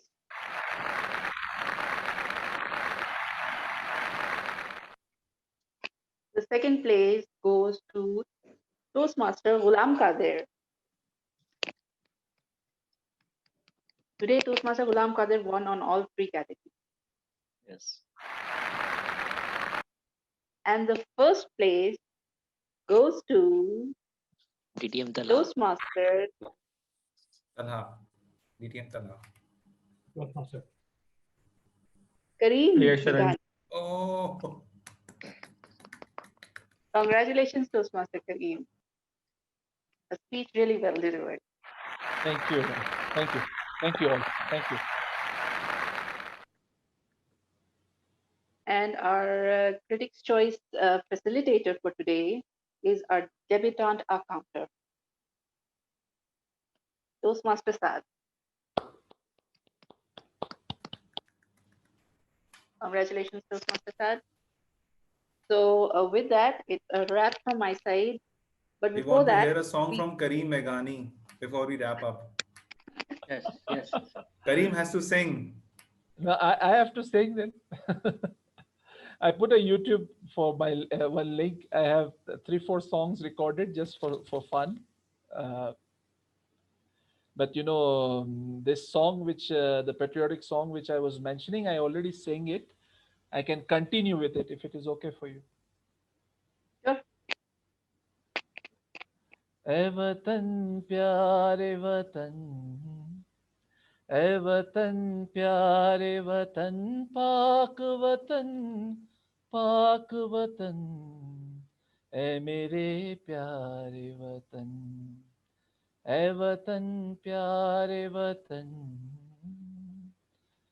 तू दिल अफरोज बहारों का तरो ताजा चमन, तू महकते हुए फूलों का हसी सा गुलशन, मेरे महबूब वतन तुझ पे अगर जान हो फिदा, मैं ये समझूंगा ठिकाने लगा सरमाया तन, ए वतन प्यारे वतन.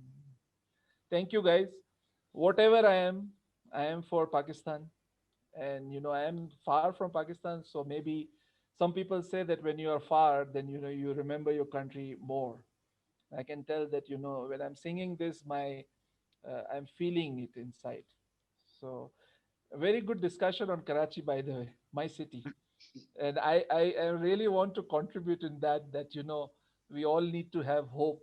Inshallah, Karachi will be one of the best cities in the world. Inshallah. Thank you. Thank you so much, Toastmaster Kareem, for that input.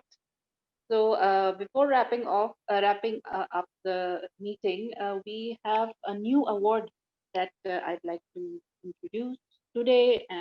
That award we are going to be calling. What are we going to be calling it, PTM Sana? Because we did not finalize the name. Actually, I think it was. In fact, you were the one who actually uh, put the approval stamp on the name proposed. But again, it's not 100% finalized. The XCOM is discussing. Um it's called the Grand Slam Award. And Madam President, would you like to explain what it is? Okay. So the Grand Slam Award is an award for someone or anyone, a member who decides to play or go through all the roles of the meeting, which means you can start from the word master or the joke master and go all the way up to the Toastmaster of the evening, or start from the Toastmaster of the evening and go all the way to the word master or any simpler role. So in short, do all the roles of the meeting and earn or win the Grand Slam Award. So who's up for it? So the Anyone who sorry, please yeah, continue. please Please continue. continue. Please continue. So the major advantage is that when you play a meeting role, right, you get a sense of satisfaction, you get a sense of development, but perhaps nothing else. So we used to have this previously in the previous curriculum. That was a whole manual and a whole certification called competent leader, and you completed competent leader by performing various roles like Toastmaster of the day, like Big Four, like evaluation, like contest chair, like our counter. Every role was included. So we are devising just such a checklist, and the winner will inshallah get a proper certificate after they've completed all the roles on that checklist. So it will be a way to thank all the facilitators who facilitate during the meetings, and it will also be an incentive for new members to polish their skills. Only delivering speeches is not the only way to polish your skills. You can do roles, you can do evaluations, and everything that you do will enhance your personal growth. So over to you, Madam President.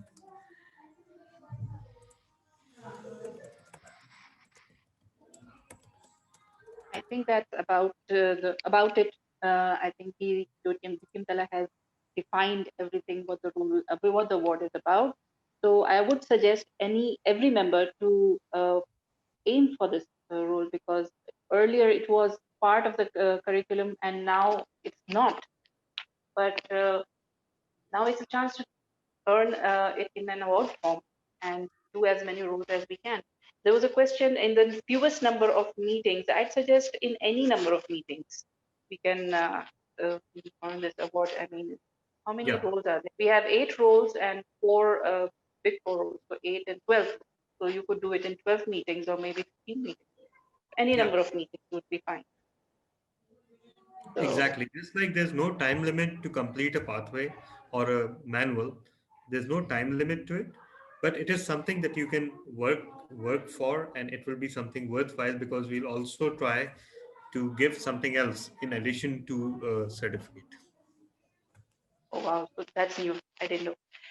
So that is award plus something.